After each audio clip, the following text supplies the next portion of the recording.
At a board meeting in front of hundreds of people, I reached out to shake hands with the chairman, the powerful father-in-law of my son. But he only looked at me with contempt and said coldly, "I don't shake hands with lower-class people. I'm afraid of getting my hands dirty." Laughter broke out, and people began pointing at the low-level employee me. But I didn't argue. I simply withdrew my hand, smiled, and said quietly, "That's unfortunate. Your ego just cost you $2. $5 billion. Watching his face turn pale, I knew soon enough they would all understand who truly held the power. Welcome to the journey.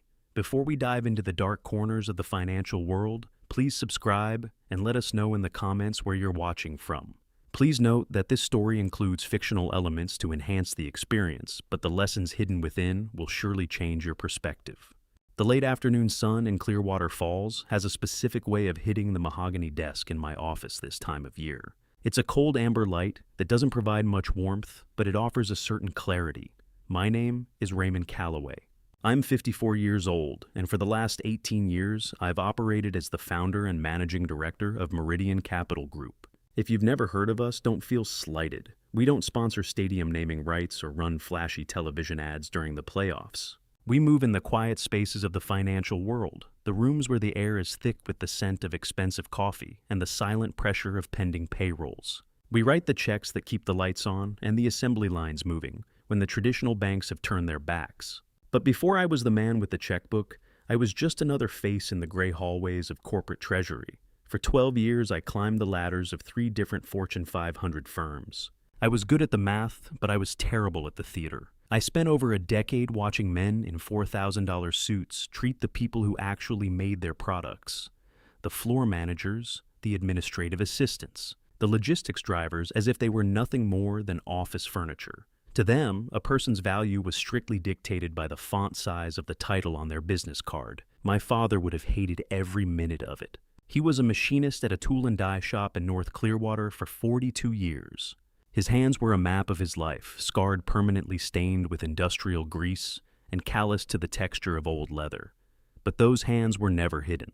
Whether he was talking to the shop owner or the teenager sweeping the metal shavings off the floor, my father always initiated the handshake. He offered it like a contract of mutual respect. I remember standing by his side at the local diner when I was 10. A local politician had brushed past him, ignoring his outstretched hand because he didn't want to smudge his pristine cuff.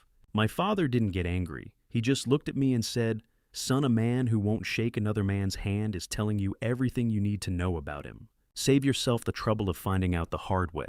In 2006, I decided I'd had enough of finding out the hard way. I walked away from a vice presidency and a 7-figure bonus structure to open a 2-room office above a dusty print shop on Carver Street. I didn't have a mahogany desk back then. I had a folding table, a laptop, and a singular vision for what Meridian Capital should be. The pitch was simple. We provide the capital, we stay out of your hair, and we let you run your business.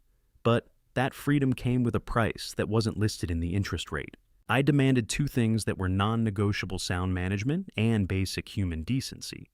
That was the birth of the conduct integrity provision.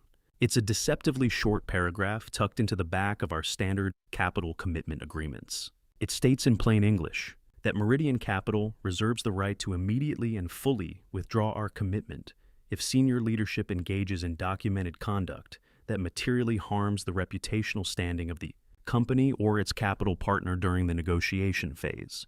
Most CEOs barely glance at it. They see reputational standing and think of scandals involving offshore accounts or leaked trade secrets. Their lawyers call it boilerplate language, the legal equivalent of a background noise. They think it's a toothless clause designed to make a private equity firm feel morally superior. I let them think that because I know that character isn't a separate line item on a balance sheet. It is the balance sheet. A man who thinks he is too important to be decent is a man who will eventually think he is too important to be honest with his investors. Arrogance is a leading indicator of a coming collapse, and I've spent 18 years building a firewall against it. Clearwater Falls has grown since I started on Carver Street. Meridian has moved into the top floor of the glass tower overlooking the river. We've saved dozens of companies and turned thousands of lives around. But as I sit here looking at the gray December sky, I'm reminded of how fragile that success really is. I almost abandoned that principle once. A few years ago, I let the size of a deal cloud my judgment, and it nearly cost me every ounce of credibility I had spent a lifetime building. It was a painful reminder that the rules don't just apply to the people I fund, they apply to me too. That experience taught me that the most dangerous thing in a boardroom isn't a bad debt-to-equity ratio. It's the man who thinks he's the only one in the room who matters. And as I would soon discover, some men are willing to bet their entire legacy on that one fatal assumption. I didn't know it yet, but the morning was coming when I would have to prove exactly how much that machinist's lesson was truly worth. In 2019, the world felt like a different place, and so did Meridian Capital. We were growing, gaining a reputation for being the lender of last resort that actually cared about the businesses we touched. It was a good year until a company called Redstone Group walked into our boardroom with a problem that looked deceptively clean on paper. Redstone was a mid-sized logistics technology firm based out of the Midwest. They were looking for $580 million to modernize their automated sorting facilities and expand their fleet. In the private equity world, $580 million is a serious conversation. It's the kind of number that keeps you up at night running spreadsheets until the cells blur. On the surface, Redstone was a dream. Their CEO, a man named Marcus Thorne, was a former military officer with a chest full of commendations and a resume that looked like it had been carved out of granite. He had solid references from 3 different Tier 1 banks and a track record of hitting every milestone ahead of schedule. I assigned Victor Shaw, my senior partner, and a man who treats a balance sheet like a holy scripture, to lead the due diligence. For 3 months, we tore that company apart. We checked the maintenance logs of their trucks, we audited their software licensing, and we verified every single government contract they held. The financials were pristine. The EBITDA was growing at a steady 12%, and their debt-to-equity ratio was exactly where a lender wants it to be. "Oh, Raymond, this is a slam dunk," Victor told me over a steak dinner 2 weeks before we were scheduled to close. "Thorne is a machine. He runs that place like a clockwork regiment. We're going to make a killing on the interest tranches alone." But 14 days before the pens touched the paper, the clockwork started to slip. An anonymous source sent an audio file to our general inbox. It was a leaked recording from an internal town hall meeting Thorne had held 6 months prior. On the tape, Thorne's voice was different from the polished, charismatic tone he used in our meetings. He was shouting. He was mocking a group of warehouse managers who hadn't hit the new aggressive productivity targets. "I don't care about your excuses or your families." Thorne's voice crackled through my speakers. "If you can't keep up with the pace I set, find work somewhere else, somewhere that rewards mediocrity. This is a high-performance engine, and I'll replace every one of you with a sensor and a robotic arm if I have to." I sat in my office for an hour listening to that 30-second clip on a loop. I felt a cold knot forming in my stomach. It wasn't about the productivity targets, it was the contempt. It was the sound of a man who viewed his employees as biological obstacles to his bonus. I called Victor in. We argued for 3 hours. "It's optics, Raymond," Victor shouted, pacing the floor of my Carver Street office. "So the guy is a jerk. So he had a bad day and blew off some steam. Who cares? The fundamentals are sound. The contracts are secured by the federal government. We're talking about $500 million in reliable returns. You're going to walk away from that because of a leaked tape, I looked at the draft of the agreement on my desk. At that time, the conduct integrity provision was just a vague paragraph about criminal acts and fraud. It didn't cover a CEO being a tyrant. Against my better judgment, against the ghost of my father's machinist hands, I signed the deal. It remains the only professional decision I truly regret. 8 months after the capital hit Redstone's accounts, the clockwork began to fall apart. It started with a whisper of work slowdowns in their primary hub. Then came the regulatory flags from the Department of Labor regarding safety violations. Thorne had pushed his people so hard that they had started cutting corners just to stay employed. Then came the real blow. Their biggest client, a national retailer, quietly moved 30% of their contract to a competitor. When I called their procurement officer to ask why, he gave me a simple answer. "We like the tech, Raymond, but your CEO has created a culture where nobody speaks up when something is broken. We can't risk our supply chain on a company that's one whistleblower away from a total shutdown." Redstone didn't die overnight, it bled out.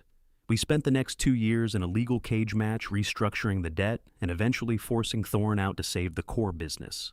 We recovered our $580 million, plus a modest return, but Meridian lost something far more valuable. We lost the certainty that character could be separated from performance. We lost the luxury of believing that a man could be a monster in the warehouse and a saint in the boardroom. The day the Redstone files were finally moved to the closed cabinet, I sat down and opened a blank document. I spent 10 hours rewriting the conduct integrity provision. I didn't use legal templates. I wrote it in the language of a man who had been burned. I made it specific. I made it sharp. I turned it into a mirror. I ensured that it didn't just cover crimes, it covered the rot of arrogance. I made it so that if a leader decided respect was an optional feature, their funding became an optional feature too. From that day on, it was the first page of every term sheet. The next person who signs this, I told Victor as I handed him the new draft, will sign it knowing exactly what it means. Most of them still won't read it. They'll see it as a formality. But one of them one day is going to pay for that mistake in a way that will change their life. Victor just nodded. He didn't argue this time. He had seen the Redstone wreckage firsthand. I tucked that lesson away, locked it in the vault of my experience, and told myself I would never need to use it again. I believed that by having the clause, I had built a fence high enough to keep the wolves out. I was wrong. 5 years later, in the summer of 2024, that lesson didn't come to me in a leaked recording or a Midwest logistics hub. It walked back into my life through my own front door, wearing a smile and carrying the weight of my son's future in its hands. And this time, the price wasn't just $580 million. This time, it was family.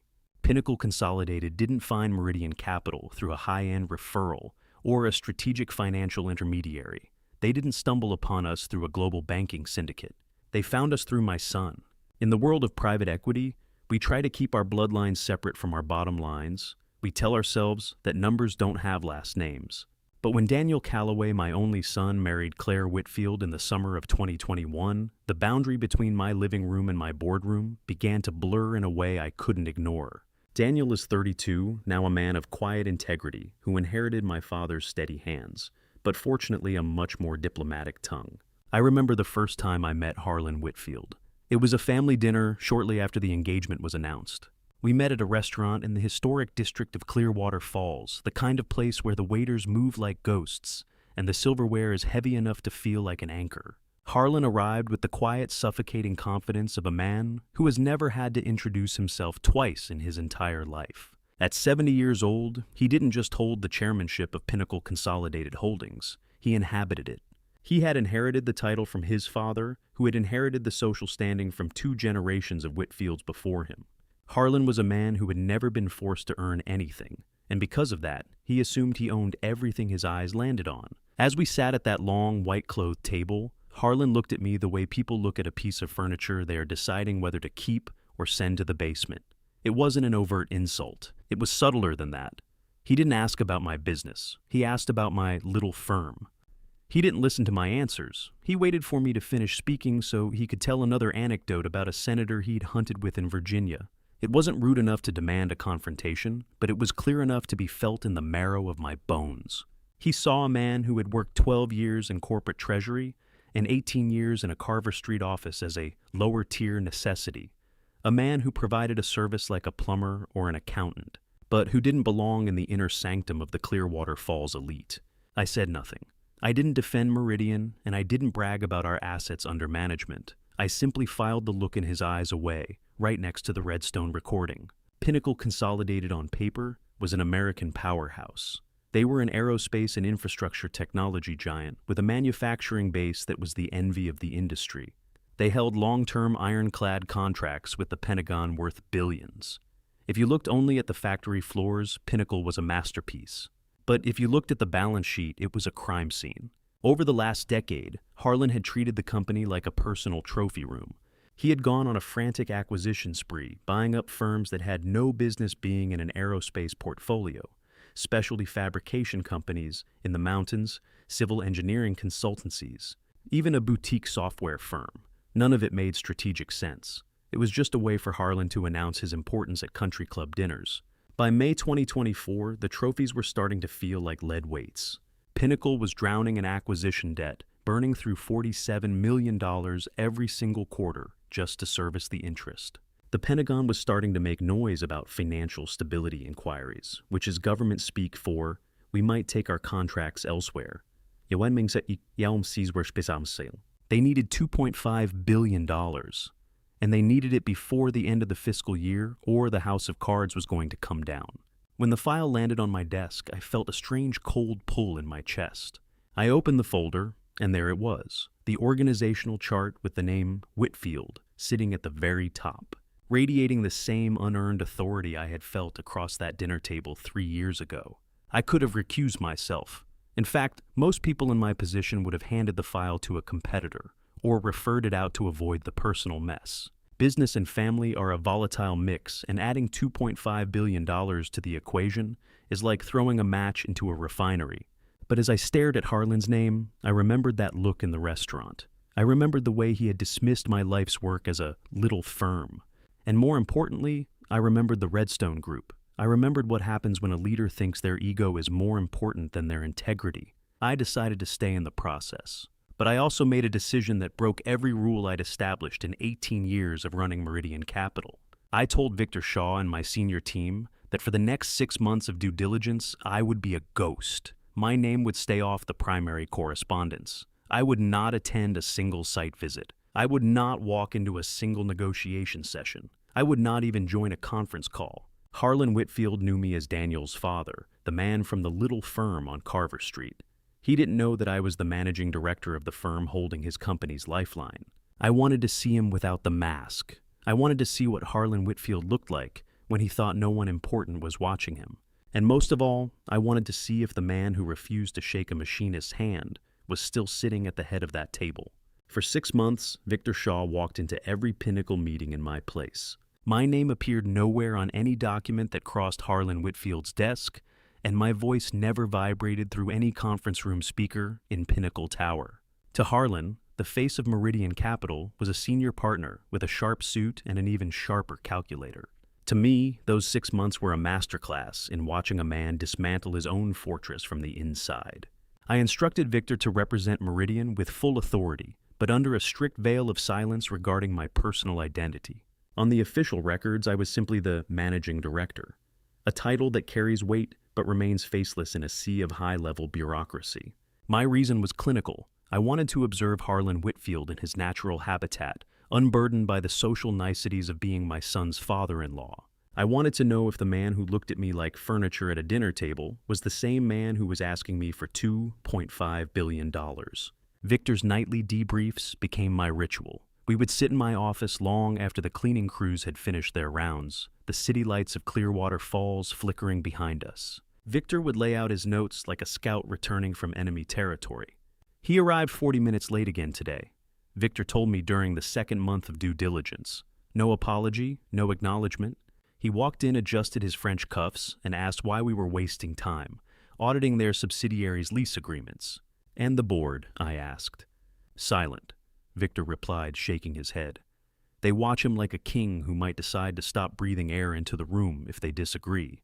When I pushed for more operational transparency regarding their R&D spending, Harlan leaned back, checked his Rolex, and told me that men who build things don't need to explain themselves to men who only count things. In the 3rd month, Victor's report contained a quote that I added to my private journal in ink that felt heavier than usual. During a particularly grueling session on corporate governance, Harlan had grown impatient with our junior analysts. He gestured vaguely at the stack of spreadsheets and referred to our team as the number people. The number people. To Harlan, we weren't partners. We weren't the lifeline keeping his family legacy from drowning in a sea of acquisition debt. We were a necessary inconvenience temporary staff brought in to polish the silver before the real guests arrived. He believed that because his name was on the building, the rules of basic professional courtesy were merely suggestions. As we moved into August, my observation journal was thick with patterns. Harlan didn't just ignore governance, he treated it as a personal insult. He viewed the $2.5 billion not as a strategic investment, but as a tribute he was owed for being a Whitfield. When it came time to finalize the commitment agreement, I made my move. I instructed our legal team to restore the original razor-sharp wording of the conduct integrity provision. I knew Harlan's lawyers would flag it. They did twice. They called it unusually restrictive and non-standard for a deal of this magnitude. They asked for softer, more collaborative language. I gave Victor a 1-sentence instruction. Restore the original wording, or we walk away tonight. Harlan's ego did the rest of the work for me. He was so desperate for the capital, yet so convinced that no one would ever actually hold him accountable that he viewed the clause as a harmless bit of legal theater. To him, it was just words on a page meant for lesser men who didn't have his connections. The final review of the commitment terms took place in early November 2024, just days before the formal announcement. I wasn't in the room, but I was on the other end of an encrypted messaging app watching as the final digital signatures were prepared for the November 12th session. Victor had been instructed to record the duration of the final review. 5 minutes after the meeting concluded, my phone buzzed. It was a single line from Victor. He signed the provision in 11 seconds. I timed it. 11 seconds. I sat in my chair and stared at those 2 digits for a long time. It takes longer than 11 seconds to read a menu at a diner. It takes longer than 11 seconds to check the oil in a truck. But Harlan Whitfield, a man who had spent 60 years building a world on the assumption that consequences were things that happened to other people, had given exactly 11 seconds to the one clause that would define his entire future. He didn't read the definitions of documented conduct. He didn't look at the specific triggers for reputational harm. He simply saw a line for his signature, a pen provided by an expensive assistant, and a path to $2.5 billion. He thought he was closing a deal. He didn't realize he was signing a confession. The due diligence was over. The capital was committed, staged in tranches that would begin flowing in November. Harlan believed he had won. He believed he had successfully navigated the number people and secured his kingdom for another generation. He didn't know that for 6 months I had been building a mirror, and in 2 months at the formal announcement I was going to hold it up and make him look into it. The weight of those 11 seconds sat in my office like a storm cloud. A man's character is rarely revealed in his grandest moments. It's revealed in the seconds he thinks don't matter. Harlan thought those 11 seconds were the cheapest part of the deal. He was about to find out they were the most expensive thing he had ever signed. It was a Thursday evening in late July when Sophie Reed called me. I was standing on my balcony watching the heat shimmer rise from the streets of Clearwater Falls when my phone vibrated. I knew from the first 2 words Chief Busy that the news was not going to be simple. Sophie doesn't call at 8 p.m. for small talk. Sophie is 34, my senior analyst, and has been with Meridian for 9 years. She is the kind of person who views a spreadsheet as a crime scene and a data log as a confession. She's the one who sends me findings at 11 at night, not because I asked, but because she couldn't sleep knowing a decimal point was out of place. I was running the routine security sweep on the internal document servers. Sophie began, her voice tight with the kind of professional neutralism that usually masks a disaster. The protocol we set up after the data incident 3 years ago. I flagged some unusual outbound traffic. I sat down the humid evening air, suddenly feeling very cold. Go on, Sophie. Between May and July 2024, 7 internal Meridian documents were accessed and forwarded to an external domain, she said. I could hear her tapping on a keyboard. These weren't just random files, Chief. We're talking about the Pinnacle project meeting, schedules our internal due diligence requirement lists, and 3 of our private negotiation position papers. My chest tightened. Those position papers were the blueprints of our strategy. They contained the exact thresholds of what Meridian would accept and where we were prepared to walk away. If the counterparty had those, they weren't negotiating. They were reading our cards from across the table. Where did the access come from? I asked, though a part of me already knew the answer. That's the part that doesn't make sense. Sophie hesitated. The logs show the access originated from a registered device tied to the Callaway Whitfield household. The IP matches your son's home network. I closed my eyes. The image of Claire and Daniel's living room flashed in my mind, the place where we'd had Sunday dinners, where we'd toasted to their future. And the destination? The documents were forwarded to a private executive email domain, Sophie replied. I traced the hosting. It's an encrypted server used for the personal correspondence of Harlan Whitfield. I didn't speak for a long time. I looked out at the city, at the thousands of lights representing thousands of lives, and I felt a profound, heavy silence settle in my office. My daughter-in-law was feeding my internal strategy to her father. Hey, Chief, are you there? I'm here, Sophie. I need you to do this by the book. Confirm the chain of custody for every single byte of that data. I want timestamps, device IDs, and a verified trail of every forwarding address. If this ever sees the light of day, it needs to be bulletproof. I've already started the forensic backup, she said. It's all preserved on the secure server. What's the next move? The next move is silence, I said firmly. Do not flag the account. Do Do not change the access permissions. If they think they are still invisible, they will keep moving. I want to see how far this goes. After I hung up, I stayed in the dark for hours. The conflict wasn't just professional, it was a jagged blade in my heart. I was a father who now knew a devastating truth about his son's wife, a truth that could shatter Daniel's world. But I was also a fiduciary, a man, responsible for billions of dollars of capital, who now knew that his counterparty was cheating. If I told Daniel I risked ruining his marriage on a suspicion of motive, if I didn't tell him I was letting him live a lie. And then there was Claire. I've known her since she was 24. I wanted to believe she was a victim of her father's shadow, that Harlan had manipulated her into thinking she was helping both families. The question I kept returning to wasn't whether she had done it. The metadata didn't lie. The question was whether she had done it because she believed it was a harmless bridge between her two worlds, or because someone she trusted, someone she had looked up to her entire life, had told her it was her duty to betray the man who provided for her husband.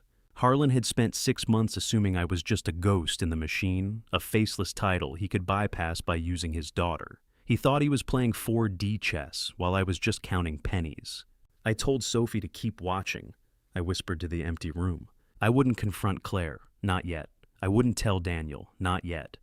I would let the negotiation continue. I would let Harlan think he had the upper hand. I would let him sign that agreement in 11 seconds, thinking he was the smartest man in Clearwater Falls. I was giving him the rope.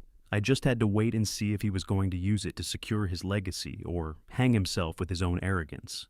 3 months later, I would have my answer. And it would arrive in a way I had not anticipated, a revelation that would turn a business betrayal into a fight for the very soul of my family. While Sophie's findings stayed locked in a secure encrypted folder on my end, the machinery of the Pinnacle deal continued to grind forward. In the world of high-stakes capital, you learn to live a double life. One part of your brain is processing the betrayal of a family member, while the other is dissecting a balance sheet that looks like a slow-motion car crash. And as we looked deeper into Pinnacle Consolidated, it became profoundly clear that the company itself was not the problem. The people at the top were. Pinnacle's core business was quite frankly a masterpiece of American engineering. They held 2 primary long-term agreements with the Pentagon for aerospace components and infrastructure technology worth a staggering $4.2 billion over the next 7 years. If you walked the factory floors in Clearwater Falls, you saw a workforce that was disciplined, highly skilled, and proud of the hardware they produced. They were the heartbeat of the company, and they were the only reason Pinnacle was still breathing. The rot started in the boardroom, specifically with the legacy of Harlan Whitfield's predecessor, and Harlan's own thirst for expansion. Over the previous 9 years, Pinnacle had gone on a frantic, incoherent acquisition spree. 7 companies bought in less than a decade, none of which had a single thing to do with aerospace.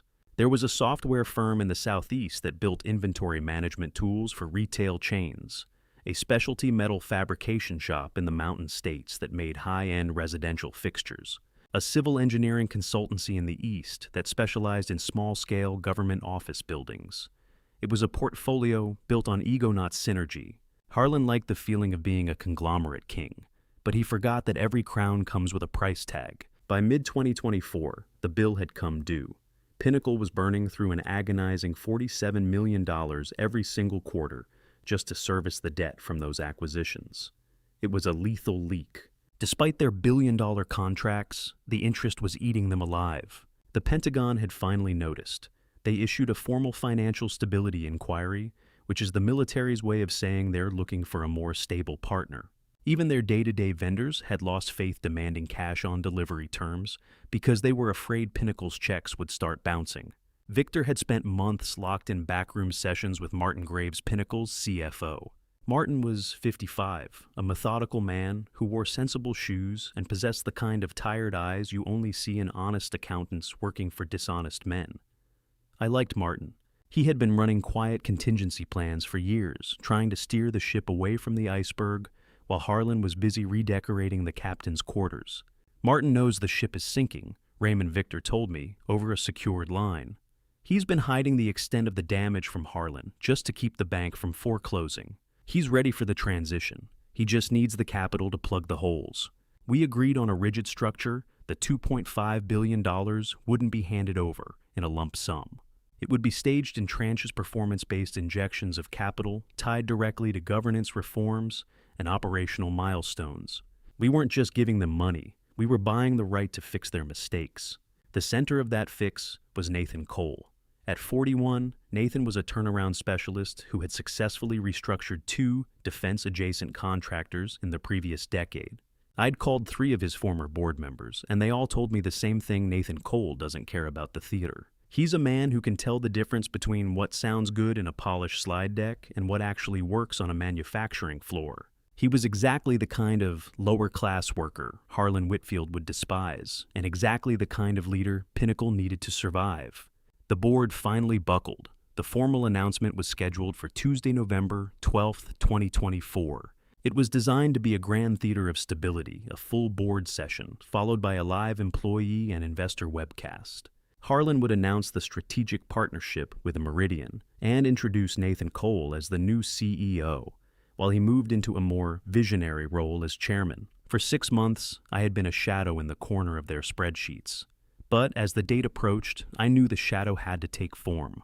I booked my flight to Clearwater Falls. Before I confirmed the ticket, I called Sophie. I need the full documentation package, Sophie. Everything we've gathered over the last 6 months. The security logs, the IP traces, the document timestamps, all of it. I want it verified, indexed, and ready for immediate delivery. I might need you to send it at a moment's notice. It's ready, Chief. Her voice was steady. It's been ready since July. I stood by my window and looked out at the city. For 18 years, I had built Meridian on the principle that character matters more than capital. I had let Harlan Whitfield play his games because I needed the evidence to be absolute. I had watched him use my daughter-in-law to spy on my firm, and I had watched him sign an agreement he never intended to honor. Harlan believed November 12th was going to be his coronation, a day when he secured his fortune and kept his pride intact. He believed I was just a faceless checkbook, a number person, who was too far away to see the rot behind the marble walls of Pinnacle Tower. I had spent 6 months watching from a distance, measuring the depth of his arrogance.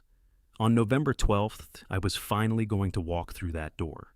And I was going to carry something with me that Harlan Whitfield would never see coming. Not because it was a secret, but because he had spent 6 months assuming I wasn't important enough to be in the room. The silent inevitability of what was coming felt like a weight in my chest. Some men spend their whole lives building walls only to realize too late that they've built their own cage. Harlan was about to find out exactly how much those walls cost. I have been in enough boardrooms to know that the most dangerous ones are the quiet ones, the rooms where everyone has already decided how the morning is going to go. There is a specific kind of arrogance in a pre-planned victory, a collective blindness that sets in when a group of people believe they have scripted the future. As I sat in the back of a black sedan at 7:45 that Tuesday morning, I watched the fog lift off the river in Clearwater Falls and felt the familiar, cold weight of a storm that had been 6 months in the making. The light in November is flat and pale, a gray wash that makes the steel and glass of the city look like a charcoal sketch. The city was still finding its rhythm. I watched a street sweeper finish its rounds near the courthouse, the orange strobes flickering against the damp pavement. Ordinary people were heading to ordinary jobs, clutching paper coffee cups and shielding their faces from the wind. A food cart was opening on the corner of Meridian Avenue, the smell of burnt sugar and cheap grease momentarily cutting through the sterile air of the car. I checked my watch, 7:50. I pulled out my phone and dialed Victor. He answered on the first ring, his voice crisp and devoid of the morning's lethargy. "Everything is confirmed on our end, Raymond," Victor said. "The wire transfers for the first tranche are staged. The legal team is standing by. Martin Graves just messaged me. Harlan is already in the building. He's been there since 6, apparently rehearsing his opening remarks." "And the webcast?" I asked. IT confirmed the link is live. 4 cameras in the boardroom. The feed goes out to every employee terminal and the investor portal at 10 sharp. "The good," I said. "I'm 2 minutes out." I ended the call and opened a message thread with Sophie. I typed 2 words, "stand by." Her reply came in under 30 seconds. "Ready." As the car moved deeper into the financial district, I leaned back against the leather seat and let the city blur past. My mind didn't go to the $2.5 billion. It didn't go to the interest rates or the debt restructuring. Instead, it went to a memory of a man in a grease-stained work jacket. I thought about my father. I didn't think about his lessons or the specific words he'd told me at that diner 30 years ago. I simply saw the image of him, a machinist with hands that bore the permanent honest stains of 40 years of labor, walking into the owner's office to demand a fair wage for his crew. He stood with a gravity that didn't need a polished desk to be felt.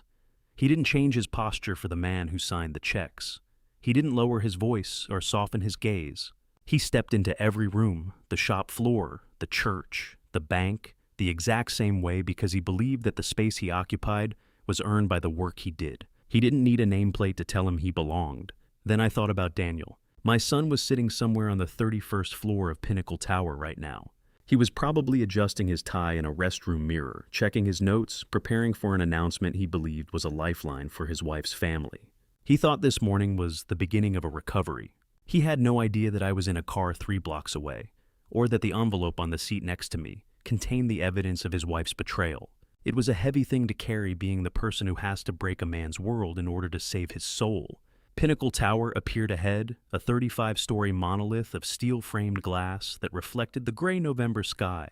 It was a building designed to announce its own importance, a monument to the kind of corporate power that thinks it is permanent.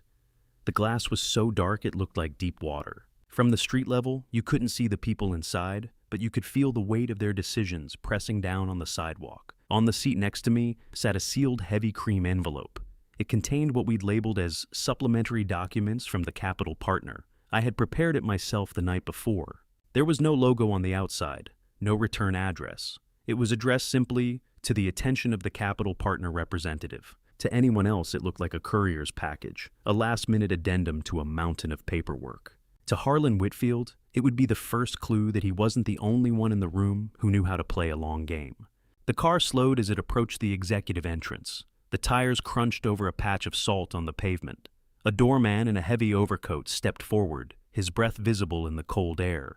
"We're here, Mr. Calloway," the driver said quietly. I picked up the envelope. It felt solid, a physical manifestation of 6 months of silence. I thought about my father one more time, the way he'd pull his cap straight before walking through a set of double doors.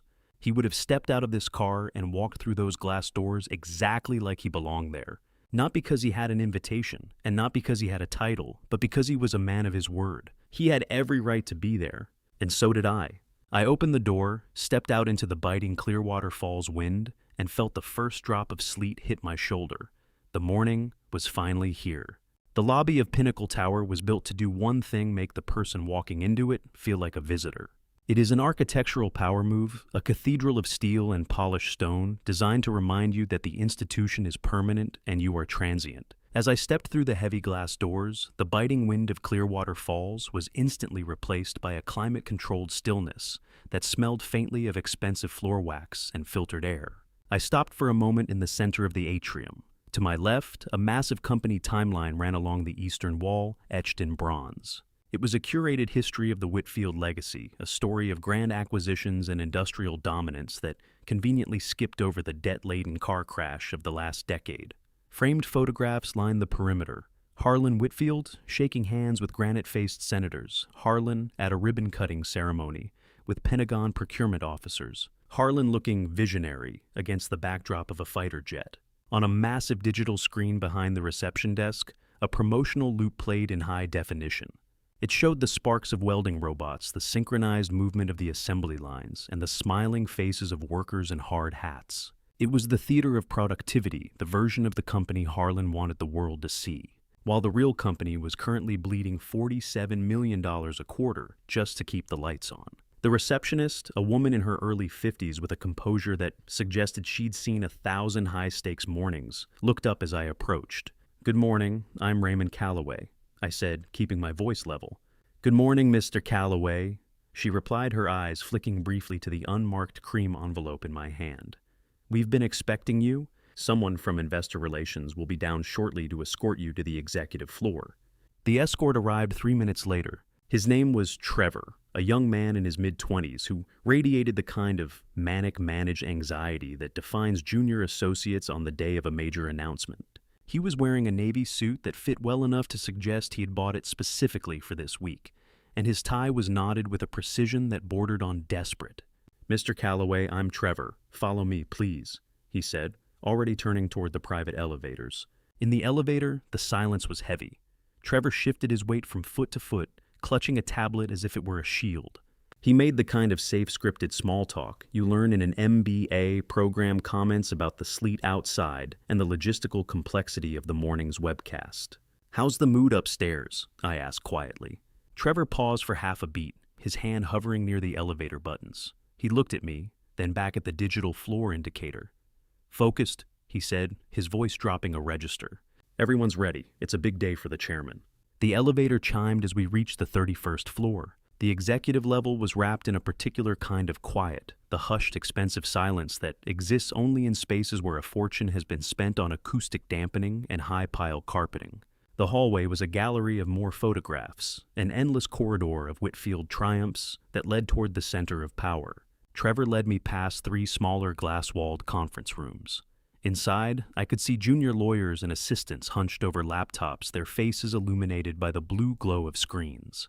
We were heading for the main boardroom at the end of the hall.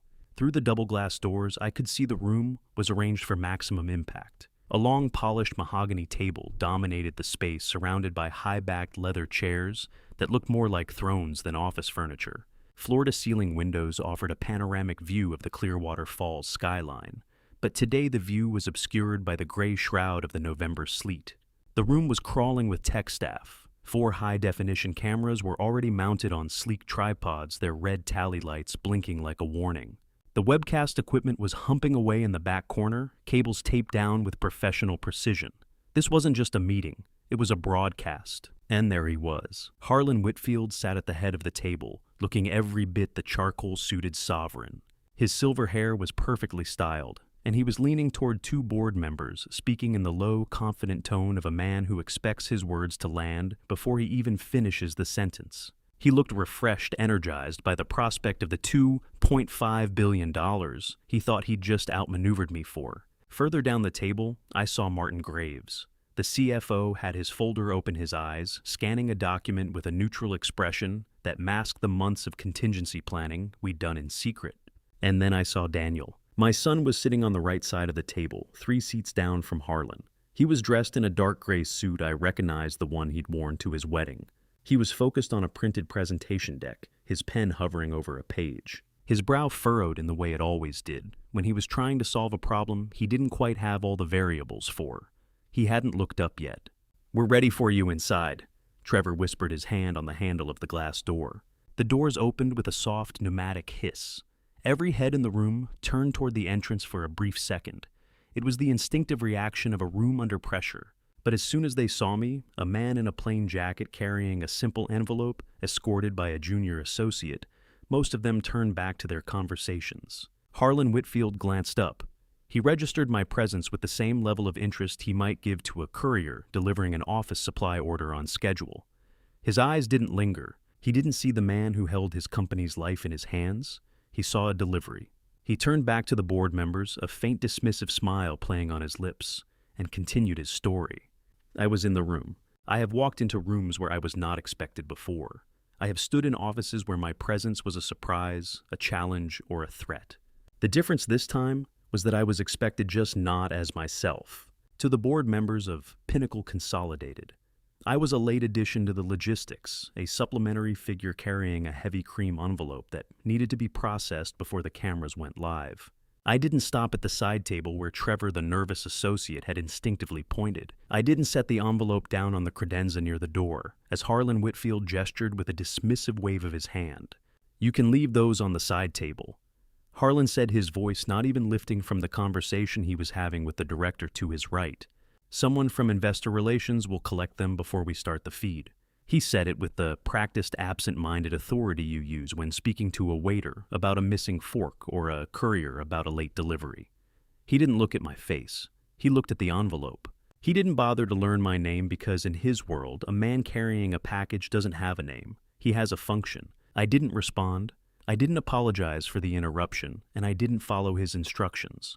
I kept walking the soft thud of my shoes on the high-pile carpet, the only sound I contributed to the room's expensive hum.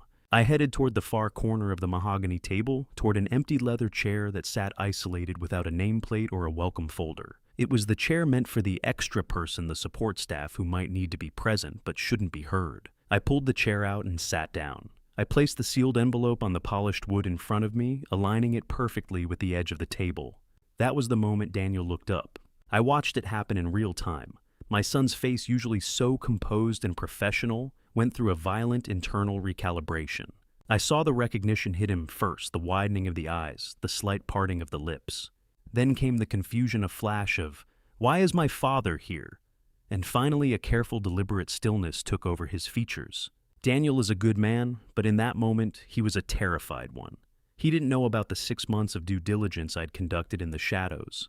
He didn't know I was the managing director his father-in-law had been complaining about for weeks. He saw his father sitting in a room where a $2.5 billion deal was about to be cemented, and he didn't have a single variable to explain it. He looked at me, then at the envelope, and then he looked down at his presentation deck, his knuckles turning white as he gripped the edge of the paper. He stayed frozen, a man caught in a storm he couldn't see. To my left sat Nathan Cole. The incoming CEO looked tired, his eyes carrying the weight of a man who knew he was being hired to fix a sinking ship. He looked at me, perhaps surprised to see someone sitting in the staff chair who didn't look like he was there to take notes. I extended my hand toward him. "Welcome," I said, my voice steady and low. "I'm Raymond." I didn't give a surname. I didn't give a title. I offered the handshake as a peer, not a subordinate. Nathan Cole hesitated for a fraction of a second, his brain likely trying to place me in the hierarchy of the room, before he reached out and shook my hand. "Nathan," he replied, nodding. He didn't have the context to be offended or impressed. He just saw a man named Raymond. He turned back to his materials, but the gesture had rippled through the room. Harlan Whitfield had stopped talking. He was looking at me properly now. He had set down his gold-rimmed coffee cup, the porcelain clinking against the saucer with a sharp final sound. He took in the scene, the man in the plain dark jacket who had ignored his orders, who was sitting at his executive table, and who had just initiated a handshake with his new CEO as if they were equals. I sat there, my back straight, my hands folded on top of the envelope. I didn't look away. I didn't offer a subservient smile. I watched Harlan register the intrusion. I saw the annoyance flicker in his eyes, the irritation of a man who found a smudge on his window and couldn't understand why the glass wasn't cleaning itself. He looked at Daniel, seeking an explanation, but Daniel was still staring at his deck, his breathing shallow and controlled. Harlan looked back at me, his gaze sweeping over my jacket, my hands, and finally my face. To Harlan, I was an anomaly, a breach of protocol that needed to be corrected before the red lights on the cameras turned on and the world started watching. He straightened his silk tie. He adjusted his jacket, the charcoal wool catching the gray light from the windows. He leaned forward slightly, resting his elbows on the table, and in that particular resonant tone of a man who has never once considered that a room might not belong to him, he spoke. The air in the boardroom seemed to vanish. There are moments in a room when the air changes before anyone speaks. It's a physical weight, a sudden drop in pressure, that tells your nervous system that the world is about to shift. This was one of those moments. I remained standing by Nathan Cole. My hand still extended, my expression a mask of professional neutrality.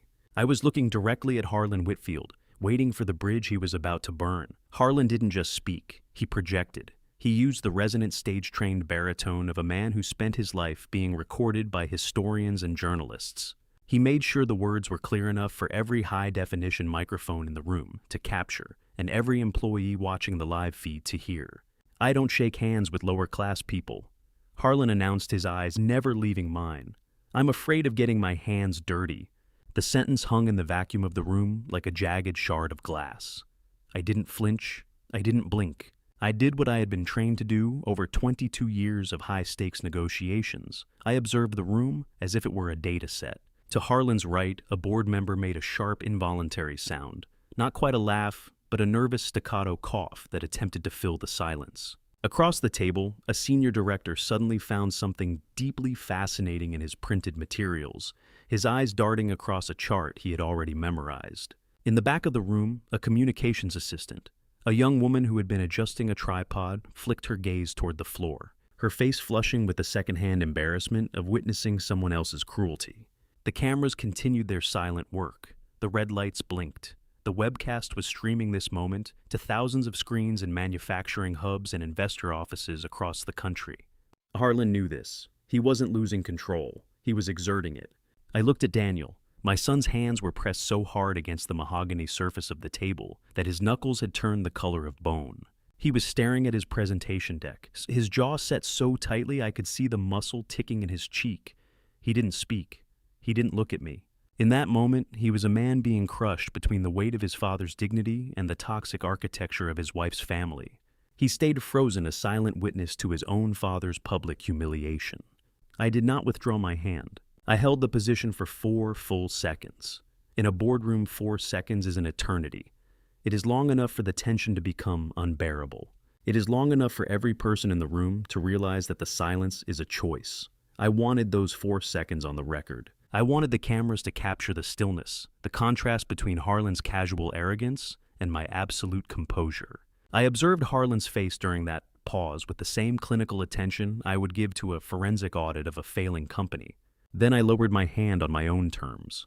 I picked up the heavy cream envelope I had been carrying. I walked the length of the table, the sound of my footsteps amplified by the silence, and placed the envelope directly in front of Harlan. It contained the formal notice of Meridian's right to terminate based on conduct, a physical manifestation of a bridge being burned. I didn't slide it. I set it down within his reach, knowing the actual digital evidence was already waiting in Martin's inbox. Then, I walked back to the corner chair and sat down. Harlan's expression settled into a look of profound, smug satisfaction. It was the look of a predator who had tested the cage and found it secure. He adjusted his charcoal jacket, smoothed his tie, and turned back toward the presentation screen as if he had just finished a routine piece of business. "Let's begin," he said, the baritone as steady as ever. What Harlan didn't realize, what I would only piece together later, but explain to you now, was that this wasn't a moment of impulsive temper. Harlan was a calculated man. He had known exactly who I was for 4 months. He had known since the 2nd month of due diligence that the man behind Meridian Capital was his son-in-law's father. His logic was as arrogant as it was simple. He believed I was trapped. He concluded that I would never withdraw $2.5 billion because doing so would shatter Daniel's marriage and destroy the social fabric of our family. He believed my love for my son was his ultimate collateral. The insult wasn't a mistake. It was a demonstration of dominance. He wanted me to know, and he wanted the board to see that I was a number person who could be insulted with impunity because I had too much to lose to fight back. He thought I would absorb the hit. He thought the envelope I had just placed in front of him contained the final documents I needed him to sign to release the funds. He thought he had successfully used my son as a lever to keep me in line. He was right about the envelope. It contained documents, but they weren't for his signature. He was wrong about everything else. Harlan launched into his opening remarks, his voice filled with the false warmth of a man announcing a strategic victory. He talked about synergy and legacy and the unbreakable foundations of Pinnacle. He smiled at the cameras playing the role of the visionary chairman who had just saved his kingdom. He thought the silence meant he had won. I thought, as I sat in that corner chair, my hands folded my eyes on the red light of the nearest camera. It didn't. It meant I was letting him finish digging. It meant I was giving him exactly 40 more seconds of fame before the floor dropped out from under him. He thought I was the one whose hands were dirty. He was about to find out that when you play a game of leverage using your own children, you don't just get your hands dirty, you lose everything. I have learned over 22 years of sitting in rooms like this one that the person who speaks first usually gives something away. In a high-stakes negotiation, silence isn't just a lack of noise, it's a tactical vacuum. It forces the other side to fill the space, to reveal their assumptions, to expose the cracks in their confidence. Harlan Whitfield was filling that vacuum with a performance that belonged on a stage, not in a boardroom. I sat in my corner chair anchored by the weight of the envelope in front of me, and I was not ready to give anything away yet. Harlan gestured toward the massive screen at the head of the table. Slide 1 appeared the Pinnacle Consolidated logo, today's date, and a heading in bold serif font that read, Leadership Transition and Capital Structure Update. I didn't look at the screen. I didn't need to. I had memorized the structure of this deal months ago, back when it was just a series of desperate red cells on a spreadsheet. Instead, I listened to the rhythm of his presentation. Harlan spoke with the cadence of a man who believed he was reciting scripture. He used words like stewardship, multi-generational legacy, and strategic evolution. It was the language of the elite designed to make the extraction of $2.5 billion feel like a dignified rite of passage rather than a desperate rescue operation. I used the time to map the room. 2 board members to Harlan's left were leaning in their bodies angled toward him in a posture of practiced sycophancy. They nodded before he even finished his sentences, the rapid rhythmic nodding of men who had made a career out of agreeing with the Whitfield name. To them, Harlan was the weather. You didn't argue with it, you just carried an umbrella and hoped for the best. 3 others sat with a careful neutral stillness. They were the ones who had seen the debt service reports. They were the ones who knew the Pentagon was circling like a shark. They understood that something in the atmosphere of the room had shifted the moment I walked through the door, but they weren't yet sure if I was the savior or the executioner. They watched the red lights of the cameras with a visible suppressed anxiety. I focused my attention on Martin Graves. The CFO was the only person in the room not performing. He sat with his shoulders squared, his eyes fixed on a specific document in his folder. He didn't nod at Harlan's grand pronouncements. He didn't smile for the webcast. At one point, as Harlan launched into a tangent about the Whitfield philosophy of excellence, Martin looked up. His eyes traveled the length of the mahogany table past the cameras and the senior directors and found mine. We held the look for exactly 1 second. It was a silent exchange between 2 men who understood the difference between the theater of power and the reality of math. In that second, I saw the fatigue in Martin's eyes, the exhaustion of a man who had been holding a crumbling dam together with his bare hands. I gave a single, almost imperceptible nod. Martin looked back down at his folder. He didn't need a formal introduction to know that the game had changed. He knew that the man sitting in the support chair was the one who held the wire transfer codes. My internal sequence began to accelerate.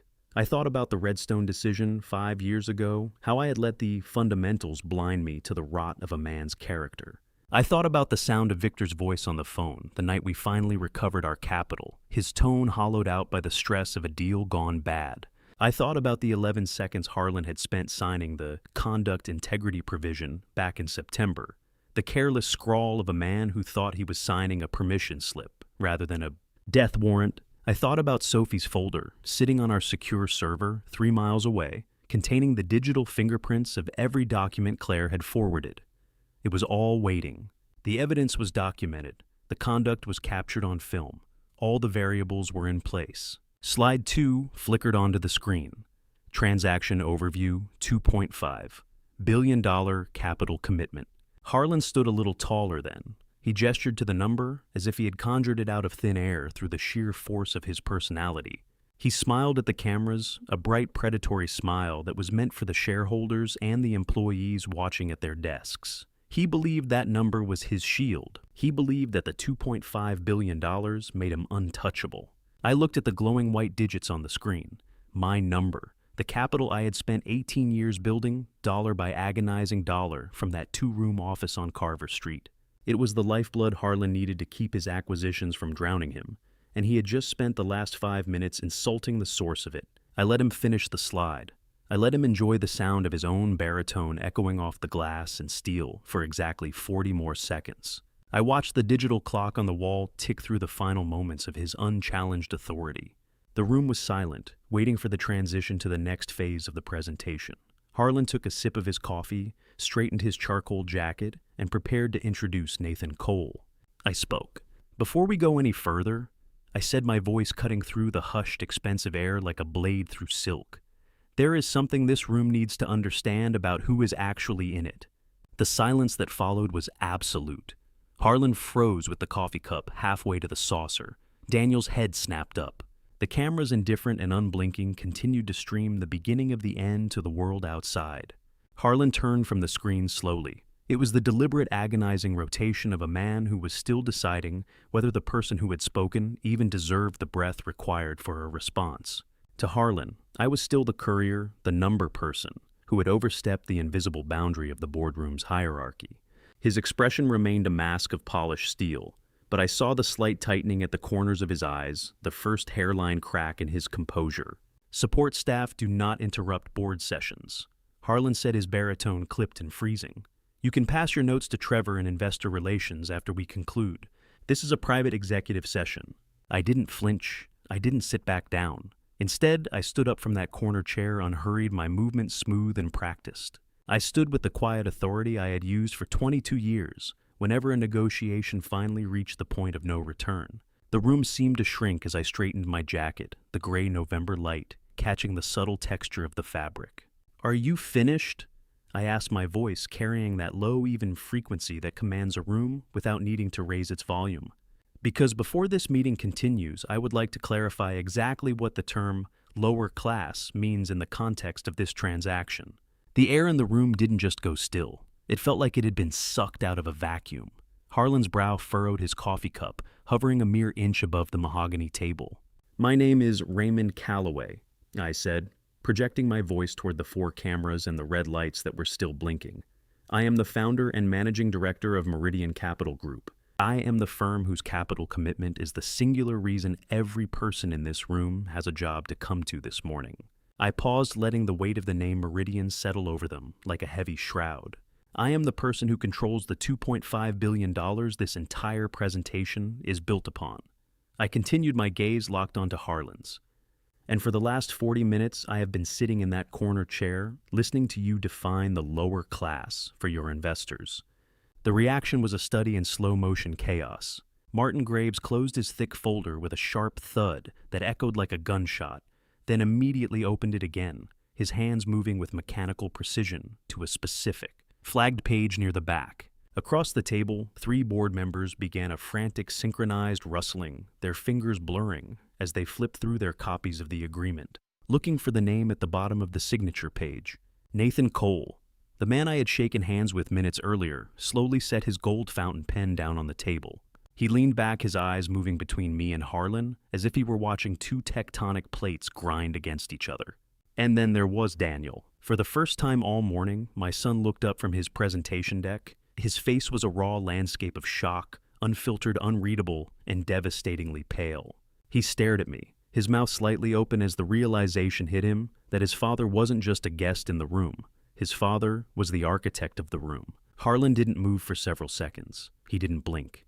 He stared at my face, not the envelope I'd placed in front of him, not the empty chair I'd just vacated, but my eyes. It was the first time in 3 years of family dinners and 6 months of due diligence that he truly, fully saw me.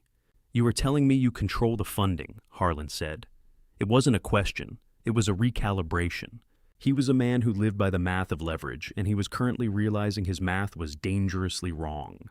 "I am telling you that without Meridian's primary commitment, the remaining tranches of this deal cannot and will not proceed as structured," I replied, leaning slightly forward. "You have known that for 6 months. What you failed to realize was exactly who you were speaking to behind those emails." I gestured toward the tripod-mounted cameras in the corners. "You just told the man holding your $2.5 billion lifeline that you were afraid to get your hands dirty shaking his. You said it clearly. You said it with pride.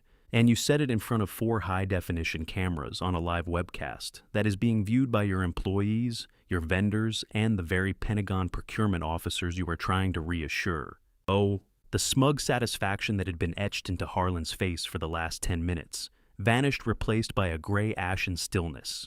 He looked at the cameras, then back at me. He was finally seeing the mirror I had spent 6 months building. Martin Graves cleared his throat. The sound was dry and resonant, pulling the room's focus away from the cameras and back to the table. He had his folder open to a page titled Conduct Integrity Provision, and his finger was resting on the 3rd paragraph. "There is one provision," Martin said, his voice carrying the terrifying steadiness of a professional who was about to execute a killing blow. "A specific clause that this board needs to hear in full before we proceed a single step further." Harlan's hand resting on the table gave a single involuntary twitch. The morning's theater was over. The trial was about to begin. The power has shifted. Harlan just realized the delivery man he insulted is the $2.5 billion architect of his survival. The real storm is about to break. If you're still with me, let me know in the comments. Which side are you on in this battle of values, integrity or leverage? A quick heads up. The following narrative contains dramatized elements for storytelling purposes. If this creative direction doesn't suit your preferences, you may choose to conclude your journey here. Thank you for walking this path with me. Let's see what happens next. Martin Graves had the kind of voice that did not change register, even when the gravity of the situation shifted from tense to catastrophic. It was a flat, unyielding baritone, the sound of a man who had spent 30 years looking at numbers that didn't lie, even when the people presenting them did. That steadiness was the most unsettling thing in the room at that moment. It stripped away the last remnants of Harlan Whitfield's corporate theater, leaving nothing but the cold, hard skeleton of the contract Martin adjusted his glasses, looked down at the document, and began to read. He didn't rush. He gave every syllable the weight it deserved, knowing that each word was a hammer blow to the foundation of the Whitfield legacy. Section 14.2, Conduct Integrity Provision. Martin read, his voice projected clearly toward the array of microphones on the table. Documented conduct by senior leadership that materially harms the reputational standing of the company or its incoming capital partner during the negotiation phase shall constitute a material breach. Such breach allows for the immediate and full withdrawal of the capital commitment by Meridian Capital Group, without penalty, without delay, and without any rights of renegotiation or cure by the counterparty. The silence that followed was so absolute, you could hear the faint mechanical hum of the HVAC system. Around the table, I watched the board members reach for their bound copies of the agreement.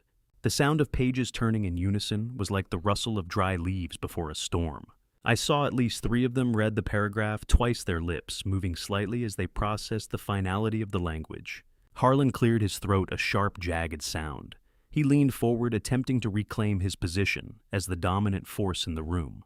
"Martin, let's not be dramatic," Harlan said, a forced, condescending smile playing on his lips. "That is standard protective language. Every private equity firm has a version of that. Our legal team reviewed the entire agreement. It's boilerplate, designed for extreme cases of fraud or criminal indictment." Martin Graves didn't look up from his folder. He didn't even blink. "With all due respect, Chairman, this provision was specifically drafted by Meridian Capital and inserted as a non-negotiable named condition of the primary tranche. It is not boilerplate." It was never boilerplate. It was the cost of entry. A board member near the center of the table, a man who had spent 40 years in corporate law, looked up from his copy, his face pale. "This language is unusually precise," he whispered, more to himself than the room. "It doesn't require intent to harm. It doesn't require a criminal conviction. It only requires documented impact. And the session has been recorded since the webcast began at 10 sharp, another director added, glancing toward the red tally lights of the cameras. "The conduct is not just documented, it's been broadcast to the entire market." Harlan's smile didn't just fade, it disintegrated. He looked around the table, seeking a nod of support, a defensive argument, a hand on his shoulder. But the board members were suddenly very interested in the fine print of their contracts. They were survivalists, and they could smell the smoke in the room. Harlan turned his head toward me. For the first time, I saw the mask slip. The visionary chairman was gone, replaced by a man who realized he had just walked into a trap he had built for himself. He reached out his hand, hovering near the center of the table, as if trying to bridge the immense distance between us. "Raymond," he said, his voice dropping to a low, intimate register, "we have a relationship here. We aren't just business partners. Our families are joined. Daniel is married to my daughter. You are a grandfather to her future children. You would not do this to your own family over a momentary lapse in boardroom etiquette." It was a desperate move. He was trying to use my son as a human shield, hoping that the emotional weight of our shared bloodline would be enough to make me ignore the fiduciary disaster he had created. I stood up. I didn't look at the cameras, and I didn't look at the board. I looked directly into Harlan Whitfield's eyes. "You're right, Harlan," I said, my voice as cold as the November sleet hitting the windows behind me. "We do have a family relationship, and the fact that your daughter is involved is exactly why I am going to be surgically precise about everything that happens next." The room went completely still. The ambiguity of my statement hung in the air like a storm cloud. No one was sure what I meant, but everyone understood that precise was not a word of mercy. It was a word of execution. Harlan scanned the table one last time. He looked at Martin Graves, who was already writing a note in his margin. He looked at the independent directors, who were avoiding his gaze. Finally, he looked at Daniel. My son sat like a statue. He didn't intervene. He didn't offer a defense for his father-in-law. He looked at Harlan with an expression that was a devastating mix of realization and exhaustion. Daniel finally understood that the man he had married into wasn't a titan. He was a liability. "I'm going to excuse myself," I said, picking up my phone from the table. "I need 10 minutes to consult with my partners. I suggest the board uses this time to review the governance bylaws regarding the immediate suspension of a chairman." I didn't wait for a response. I walked out of the double-glass doors, the pneumatic hiss of the seal closing behind me, sounding like the final click of a lock. The executive hallway was empty. The the thick carpeting swallowing the sound of my footsteps. I walked to a quiet alcove near the elevators, a space of glass and steel that offered a view of the Clearwater Falls skyline. I stood there for a moment, watching the mist rise from the industrial docks downriver, feeling the low rhythmic thrum of the building as it exhaled the tension of the last hour. I took a breath and made 2 phone calls. 2 calls that would change the trajectory of Pinnacle Consolidated forever. The first one took under a minute. It was a tactical strike. The second one took much longer because it wasn't about capital. It was about blood. The alcove near the elevators on the 31st floor of Pinnacle Tower was the quietest place I had been all morning. It was a sterile glass-walled pocket of space that felt disconnected from the rest of the world. It was the kind of quiet that exists in the eye of a hurricane, not the calm before the storm, but the eerie suspended silence right in the middle of it. Outside the floor-to-ceiling windows, Clearwater Falls was moving at its ordinary Tuesday morning pace. I watched a tiny yellow taxi weave through traffic 300 feet below, its driver likely worried about nothing more than a late fare or a cold cup of coffee. They had no idea that on this floor, a $2.5 billion empire was being dismantled in silence. I pulled my phone from my breast pocket. My hand was steady, but my chest felt tight with the weight of what I was about to set in motion. I dialed Victor Shaw first. He picked up on the second ring. "I'm watching the feed, Raymond," Victor said, his voice clipped and professional. "I saw it. I heard every word. The audio on that webcast was crystal clear." Then you know what to do," I replied, staring at my own reflection in the tinted glass. "Execute the withdrawal, the full $2.5 billion. Trigger the conduct integrity provision immediately. I want a formal notice of termination delivered to their general counsel's inbox within the hour." "On it," Victor said. "We're already referencing the webcast footage as primary documented evidence. Sophie is time-stamping the specific verbal insults as we speak. There won't be a legal foothold for them to fight this, Raymond. Harlan handed us the breach on a silver platter." "Good. Do it now." "Understood. Executing." The call ended in 40 seconds. Short, clinical, efficient. That was the easy part. Moving numbers across a digital ledger is a matter of mechanics. The next call was a matter of the soul. I scrolled to Sophie's name and hit dial. "Chief," she answered. She sounded like she hadn't slept, her voice carrying the jagged edge of someone who had been staring at forensic data for too many hours. "I saw the withdrawal notice hit the system. Is it over?" "The capital is gone, Sophie. But we're not finished. I need you to send the package." There was a long, heavy pause on the other end of the line. I could hear Sophie taking a slow breath. "The full file to Martin Graves." "Everything," I said, my voice dropping a register. "Every document accessed, every IP trace, every timestamp, and every single forwarding address that leads to Harlan's private domain. I want the full chain of custody of that data on Martin's screen in 60 seconds. "Chief, are you certain?" Sophie's voice softened, losing its analytical shield.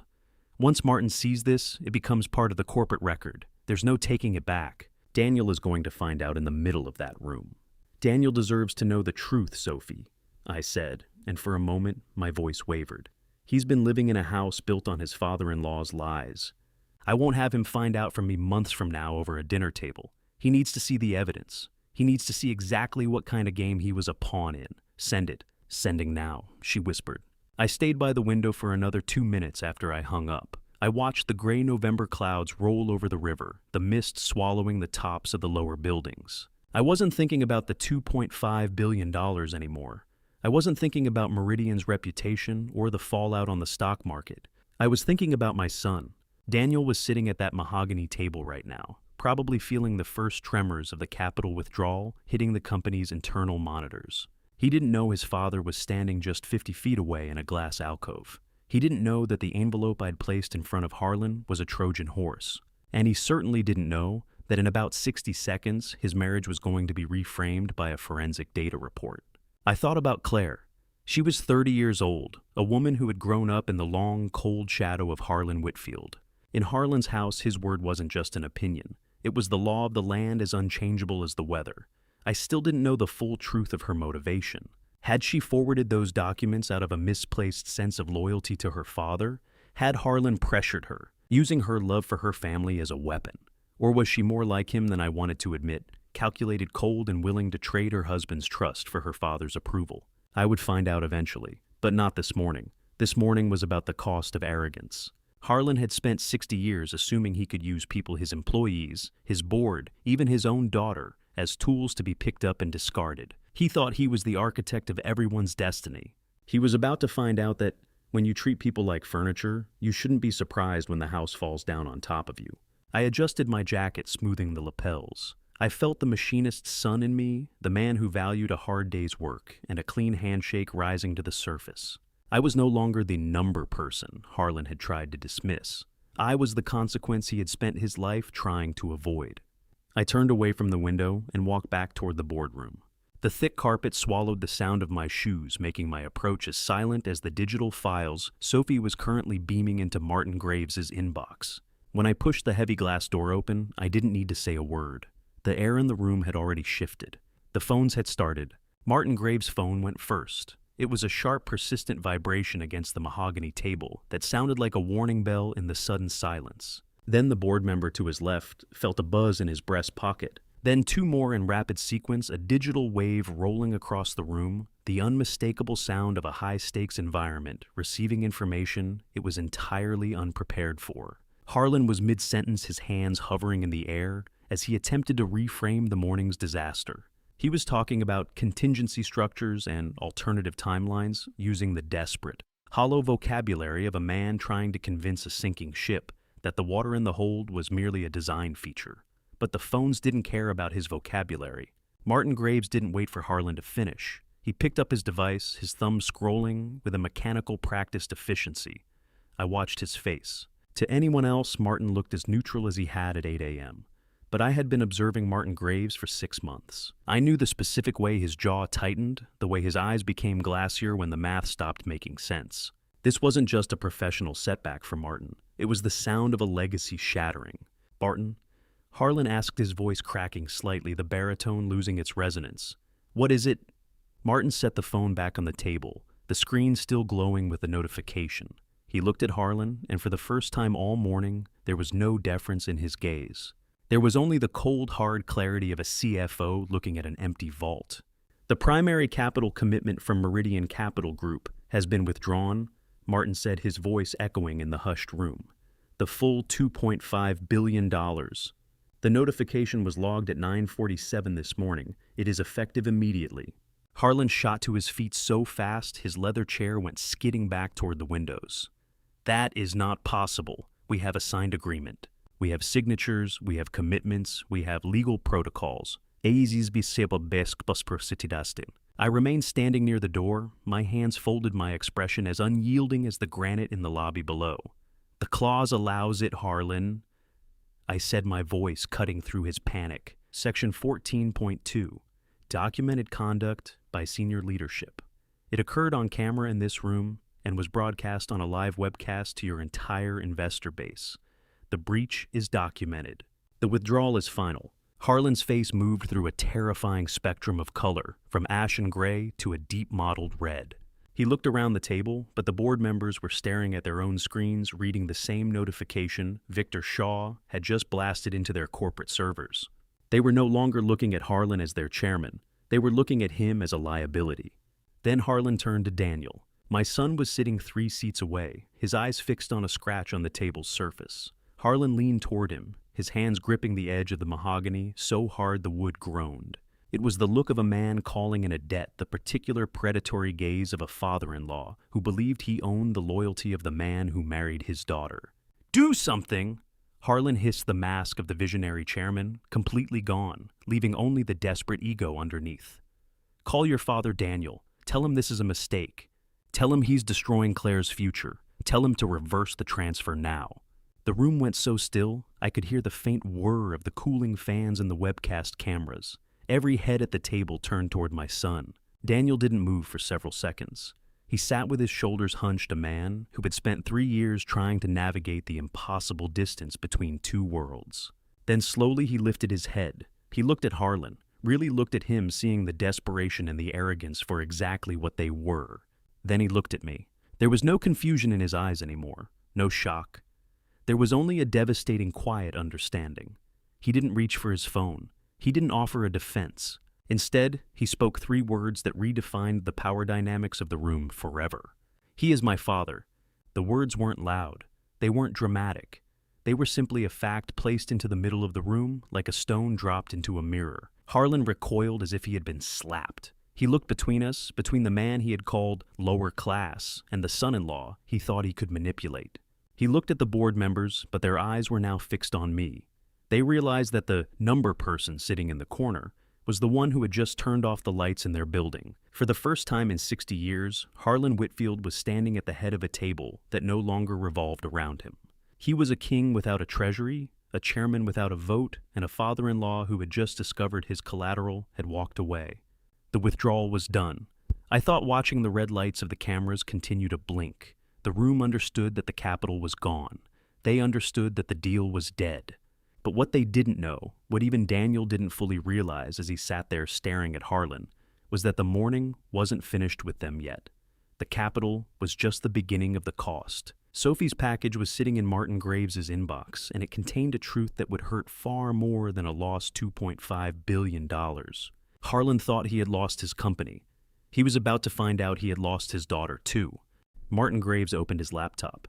The silver lid caught the harsh overhead lights of the boardroom. As he flipped it open, and for 4 long seconds, I watched his face move through 3 distinct agonizing expressions. First, there was recognition, the sharp intake of breath, as he realized what had appeared in his inbox. Then came calculation, the rapid movement of his eyes as he assessed the weight of the evidence. Finally, there was a particular heavy stillness, the kind of professional gravity that settles over a man who has just received information that fundamentally changes the scope of the universe he is sitting in.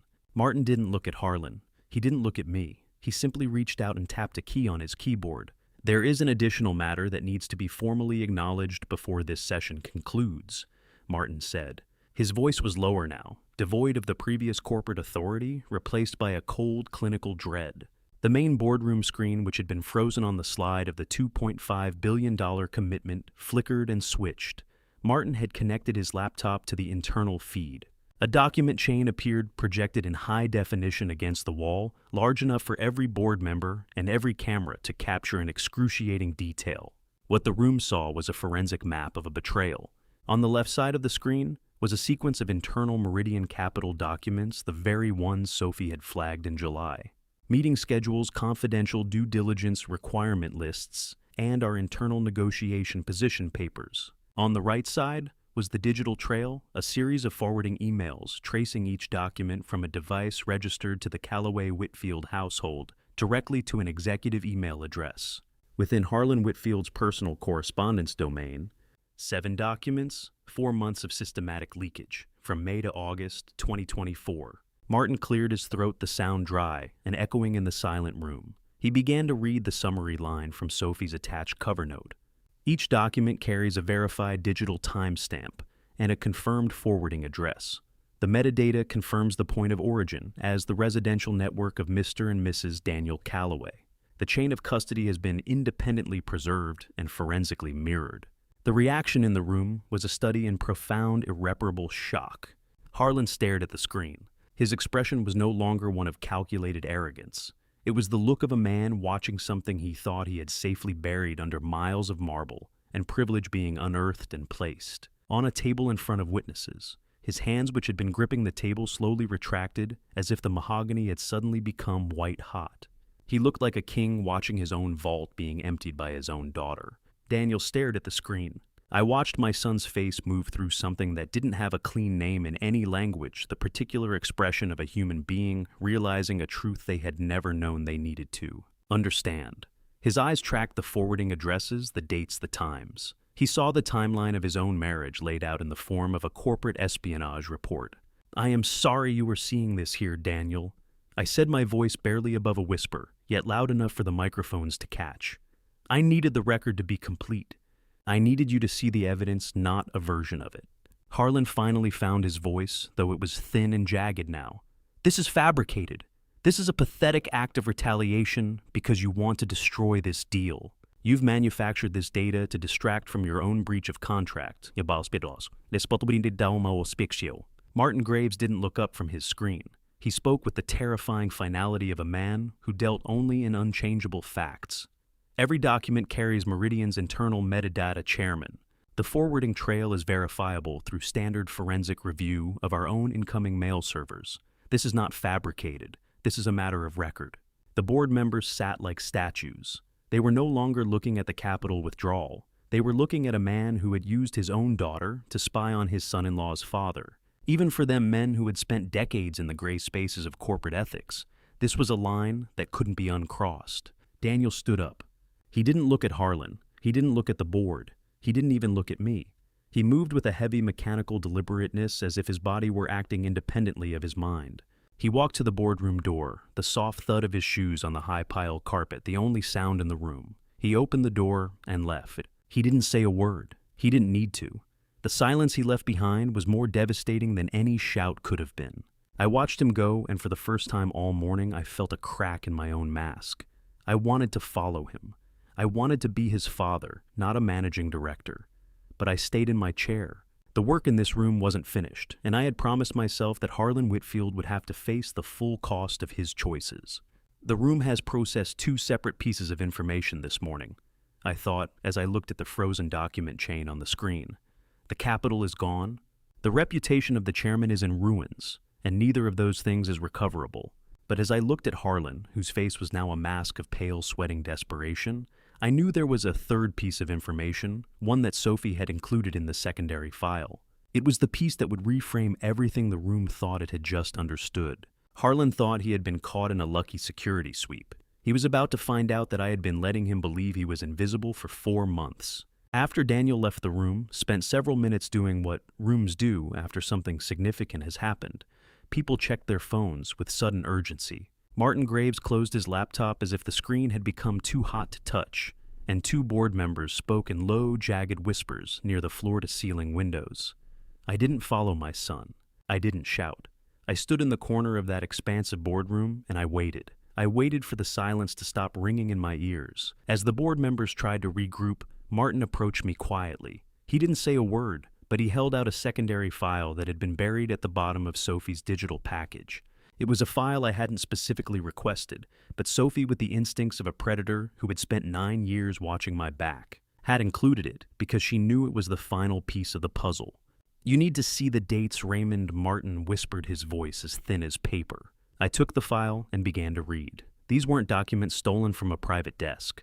They were internal communications retrieved from Pinnacle's own corporate server. Like every other executive, Harlan had used the company's infrastructure for his personal correspondence, a system that, under the standard acceptable use policy every employee signs, belongs entirely to the corporation. The file contained a series of internal emails between Harlan and his personal executive assistant, dated early July 2024. They were clinical and brief, discussing the progress of a private investigation. Attached to the emails was a comprehensive background profile on Meridian Capital Group and its managing director, Raymond Calloway. The report was dated July 7th, 2024. It contained everything: my professional history, my financial assets, and most importantly, the confirmed legal and familial connection to Daniel Calloway. Harlan had known who I was for 4 months. He had known every time he walked into a dinner at my son's house. He had known every time he sent Claire a list of documents to borrow from my server. He had known exactly whose hand he was refusing to shake when the red lights of those cameras turned on this morning. I stood by the window, looking out at the gray, indifferent skyline of Clearwater Falls while the board members murmured behind me. The entire morning recalibrated in my mind. The insult wasn't a moment of impulsive arrogance. The lower-class remark wasn't a lapse in judgment from an old man who didn't know better. It was a calculated tactical strike. Harlan had looked at the $2.5 billion, and he had looked at his son-in-law, and he had made a cold mathematical conclusion. He believed that because I loved Daniel, I was manageable. He concluded that I would never risk withdrawing the capital, because doing so would shatter my son's marriage and place the blame for the Whitfield family's collapse squarely on my shoulders. He had used Daniel as a human shield. He had treated my son's happiness as a guarantee for his own survival. The insult in front of the cameras was Harlan's way of marking his territory, a public demonstration that he could spit in my face, and I would still be forced to hand him the check to protect my family. He looked at my son and decided he was a piece of collateral. I thought the glass of the window cool against my forehead. He looked at me and decided I was too careful to be dangerous. He had been wrong about both of us. I placed the emails back into the folder. The paper felt heavy, stained with the kind of rot that doesn't show up on a balance sheet. I turned away from the window and looked back at the room. The board members were slowly returning to their seats, their faces masks of professional concern, but their eyes were darting toward the door Daniel had walked through. Harlan was still standing at the head of the table. He wasn't looking at the board anymore. He was watching me. For the first time all morning, I saw something in Harlan's expression that wasn't there at 8 a.m. It wasn't remorse. It certainly wasn't fear. It was a dark, silent recognition. It was the look of a gambler who had just realized the man across the table wasn't playing the same game he was. He saw that I had known about his spying, that I had known about his calculations, and that I had chosen to let him believe he was winning right up until the moment I pulled the floor out from under him. We stared at each other across the mahogany table, two men who understood exactly what had been lost. I saw his jaw tighten, a single muscle ticking in his cheek. He knew the capital was gone. He knew the board was about to turn on him, but more than that, he knew that I had seen the truth behind his visionary mask. He didn't apologize. He didn't offer a defense. He simply adjusted his charcoal jacket and looked at the nearest camera, his eyes cold and empty. He had one move remaining, I realized as I sat back down in my corner chair. He had spent 70 years believing that if you couldn't buy a man, you could sue him into submission. He was about to try one last time. I didn't have to wait long. I spent the next 48 hours with my own legal team preparing for the inevitable. The official blow landed 3 days later, on a Friday morning, when a courier arrived at Meridian's office with a heavy legal notice. Harlan Whitfield was suing me for a conflict of interest, claiming that the family relationship rendered the entire agreement and the withdrawal clause legally void.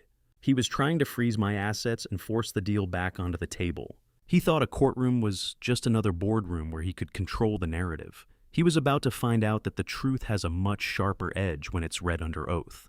Real boardrooms do not resolve the way dramatic scenes do in films. There are no grand speeches that change hearts in an instant, no cinematic music swelling as the hero stands triumphant. They follow procedure. They reference governance documents and bylaws. They make motions record votes and file paperwork in triplicate. It is a cold bureaucratic process that dismantles a man's life with the clinical efficiency of a factory machine. The room reconvened with a hollow metallic precision. The notice was formally announced. The quorum confirmed by the board secretary in the corner, a man who hadn't looked up from his laptop since the capital withdrawal was first announced at 9:47. His fingers tapped a rhythmic staccato beat, recording the final minutes of an era. Martin Graves stood to present the formal motion. His words were carefully curated, drafted in the sterile procedural language designed to be read in a courtroom 3 years from now if necessary. There was no emotion in his delivery, only the heavy weight of corporate necessity. I moved for the immediate administrative suspension of Harlan Whitfield as chairman of Pinnacle Consolidated Holdings. Martin said, his voice echoing in the hushed room. Pending the results of a comprehensive formal governance review. The vote was a study in cold calculus, 6-2. The two dissenters remained silent after the result was recorded, their faces ashen, looking at anything in the room except the man they had once called king. The fallout was immediate. The appointment of Nathan Cole as incoming CEO was placed into a formal state of hold, pending the resolution of the capital vacuum and the completion of the review. Nathan received the news via a short text from Martin. I watched him read it at the table, his expression unreadable. He folded the paper, slid it into his jacket pocket, and said absolutely nothing. He was a professional. He knew a scorched earth when he saw one. A crisis management subcommittee was formed on the spot, 3 independent board members with Martin Graves assigned as the CFO representative. They were scheduled to meet for the first time at 8 o'clock tomorrow morning. Martin handed Harlan a single-page suspension acknowledgement form. It was a standard document, 2 signature lines witnessed by the secretary. I watched Harlan read it. He scanned the page the same way he had read the conduct integrity provision 4 months ago, quickly without full focus, as if the act of reading closely were an admission that the ink on the page held power over him. He was still clinging to the ghost of his own importance. He signed his name. He stood up. He adjusted his charcoal jacket, the exact same gesture I had seen him perform before the insult this morning, and he walked toward the door. He left exactly as he had arrived. The expensive suit, the correct posture, the silver hair perfectly groomed. The only difference was that not a single person in the room watched him go. Not one. They were already looking at the floor, their phones, or the exit signs. The room didn't erupt, it exhaled. It was the collective release of a space that had been under a suffocating pressure for hours. Directors began making calls, gathering documents, speaking in low, jagged whispers near the windows.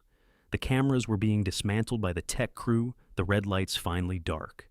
Then Martin Graves approached me. He closed his thick folder and walked toward where I was standing near the end of the table, far from the remaining board members and the noise of the cleanup crew. "There is something I should tell you, Raymond," Martin said, quietly, his voice barely a murmur. I looked at him and said nothing. I let the silence do the work. I received a warning back in October. Martin continued, his eyes fixed on a point somewhere over my shoulder, from one of the independent directors. He had noticed irregularities in how Meridian's internal documents were being referenced in Harlan's private prep materials for our internal sessions. He flagged it to me informally. I felt a cold ripple of stillness settle in my chest. "Go on." "I didn't act on it," Martin admitted, his tired eyes finally meeting mine.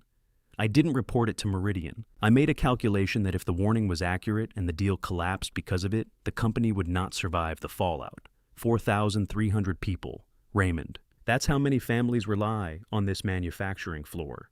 I chose to let it proceed and hoped the deal would close before the issue became critical." A long silence stretched between us. I thought about the machinist's son I used to be, and the man who ran Meridian Capital now. Martin had made a bet with someone else's integrity as the stake. "I was wrong to make that calculation," Martin said, his voice hollow.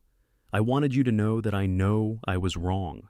I looked at him for a long time, the gaze of a man who was storing information rather than reacting to it. I thought about the 4,300 people, and I thought about the 11 seconds Harlan spent signing that provision. "I heard you," I said. That was all. Martin gave a single weary nod and turned back toward the subcommittee members across the room. I didn't pursue it further. I didn't tell him what I would or wouldn't do with that information. I filed it away the way I filed everything, carefully, completely without immediate judgment. By 3 in the afternoon, the business press had the story. I didn't know who leaked it. First, the footage from the webcast had already gone viral. The market verdict was a bloodbath. Pinnacle Consolidated's shares plummeted 31% in after hours, trading a digital realization of the morning's ruin. I took my coat from the back of the corner chair, the one without a nameplate, and picked up the cream envelope I had carried in this morning. It was empty now.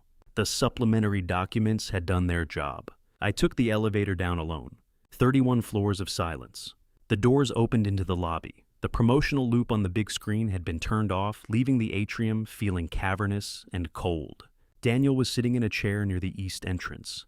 He was still wearing his jacket, but his tie was loosened by exactly 1 notch. His eyes were fixed on the polished stone floor. He hadn't left the building. He was still there. He was waiting. The elevator doors opened on the ground floor with a soft, clinical chime. The lobby of Pinnacle Tower looked entirely different from this direction. 6 hours ago, I had walked in as a ghost, a visitor carrying a heavy envelope and a quiet strategy. Now, I was leaving something behind, not just a $2.5 billion deal, but the last remnants of a family illusion. I saw Daniel immediately. He was sitting in one of those low-backed leather chairs near the east entrance, his dark gray suit looking slightly crumpled, his tie loosened by exactly 1 notch. He wasn't checking his phone. He wasn't looking at the exit. He was just staring at the floor, waiting. I walked across the vast, polished stone floor, the sound of my shoes echoing in the cavernous space. I didn't offer a greeting. I didn't start with an apology or an explanation.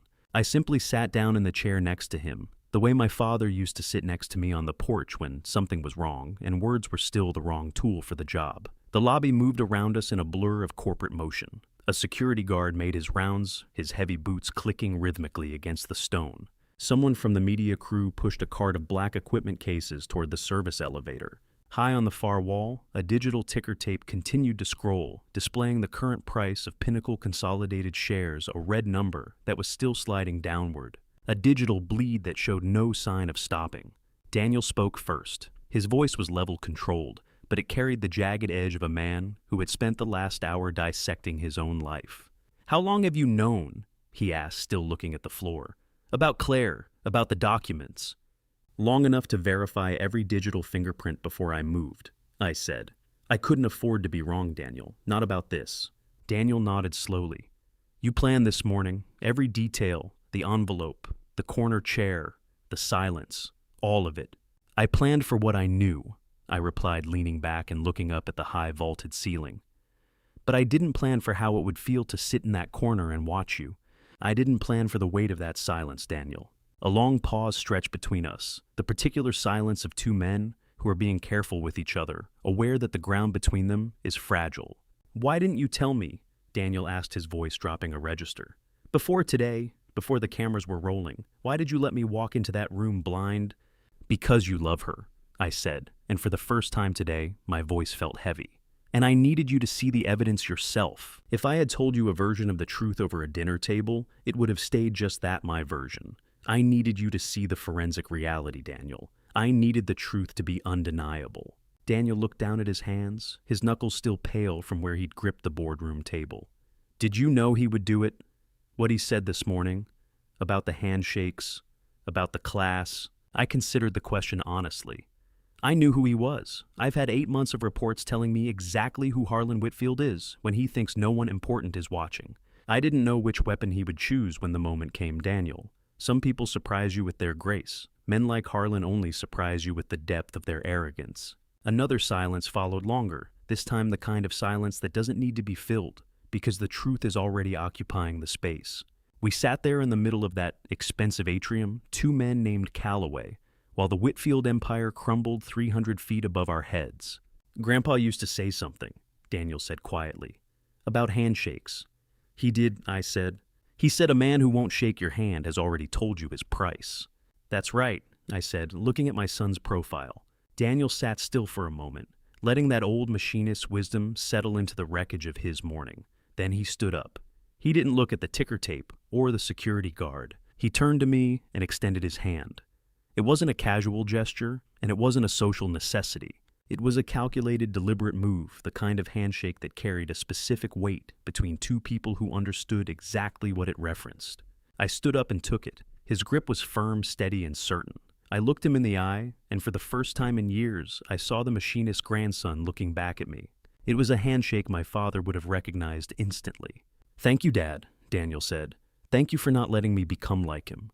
I held the handshake for one beat longer than necessary. "Your grandfather would have been proud of you today, Daniel," I said. "The way you sat in that room, and the way you walked out of it." Daniel nodded once, a sharp, decisive movement. He turned and walked toward the revolving glass doors, heading for the parking garage. I didn't follow him immediately. I stood in the lobby for a moment, watching him go. The ticker tape continued its red scroll, the guard continued his rounds, and the building continued to function around the ruins of the morning. I knew what was waiting at the house on Ashford Lane. I knew the conversation that was coming with Claire, and I knew it wouldn't be simple. There were no clean endings in a story like this. I stood there feeling the lingering pressure of my son's grip on my palm. I knew that the handshake I had just given him wasn't the end of anything. It was the beginning of the harder part. The part where we had to decide what to do with the truth now that we finally had it. I adjusted my jacket, picked up my empty envelope, and walked out into the cold Clearwater Falls sleet. Daniel and I drove separately. By the time I turned onto Ashford Lane, his car was already in the driveway, the engine cooling in the biting November air. The lights inside the house were on, casting long amber rectangles across the frosted lawn. I sat in my car for a full minute before opening the door, not because I didn't know what I wanted to say, but because I wanted to ensure I said it in the right sequence. In a deal this fractured, the order of operations is everything. Claire was in the living room. She had been home since mid-morning, ever since the webcast collapsed in real time.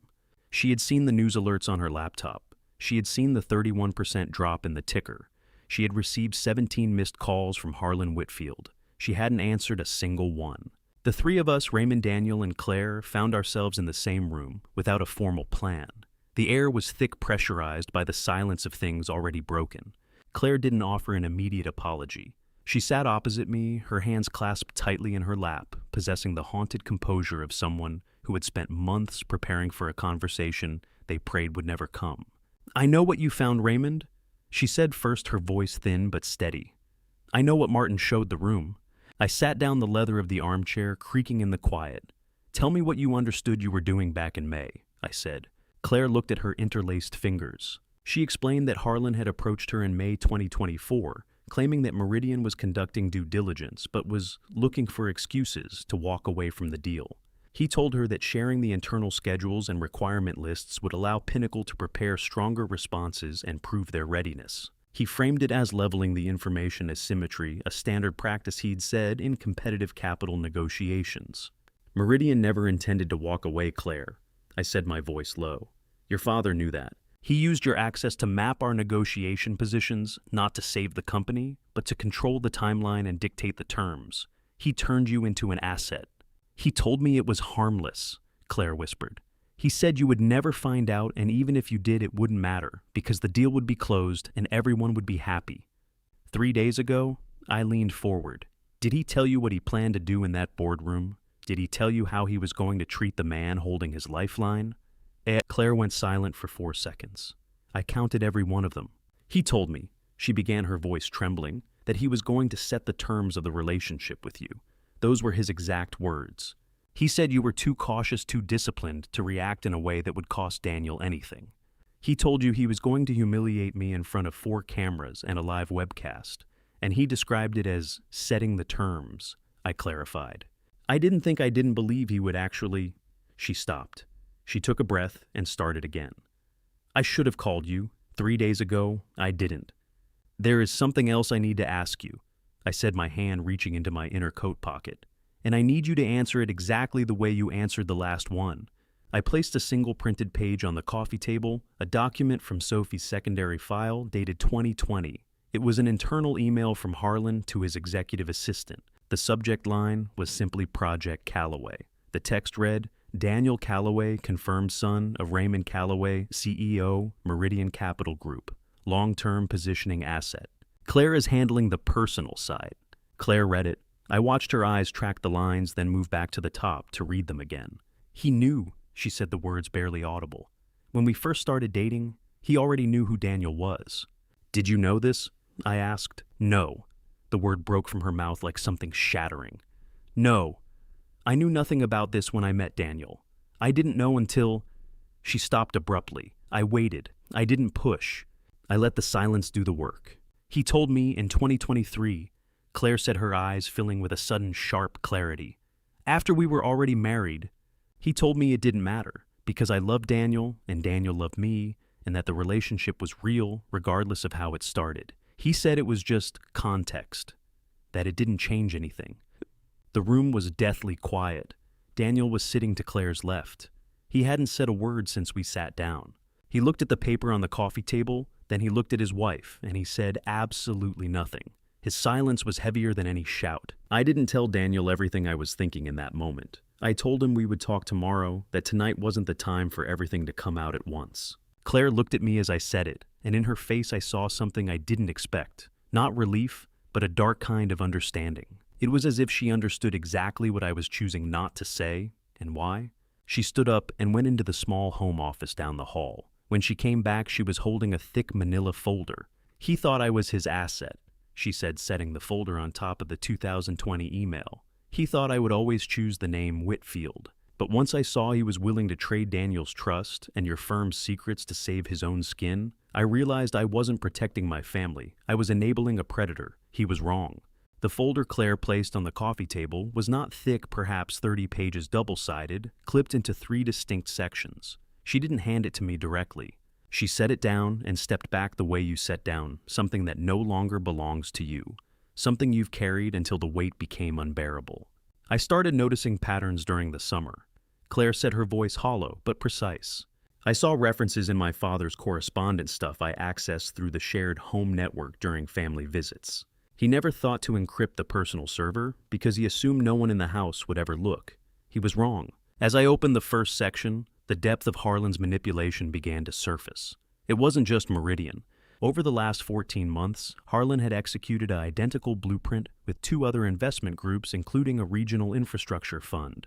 In each case, a trusted insider provided internal documents. Harlan used that data to position himself favorably, and then he discarded the relationship the moment the capital was secured. One of the victims was a former college roommate, a man who trusted Harlan implicitly, and had no reason to suspect the friendly updates he was receiving were actually weaponized intelligence. I started copying his files in August, Claire whispered, looking at Daniel, who remained motionless. I didn't tell anyone. I didn't even know what I was going to do with it. I just knew that if I didn't keep a record, there would be nothing left when the floor finally gave way. The second section was even more damning. It contained internal Pinnacle communications, showing that Harlan had known the acquisition debt was unsustainable 2 full years before he ever approached Meridian. He wasn't solving a problem. He was buying time spinning a narrative of strategic growth while the engine was already on fire. But it was the third section that made me go cold. I flipped the page and froze.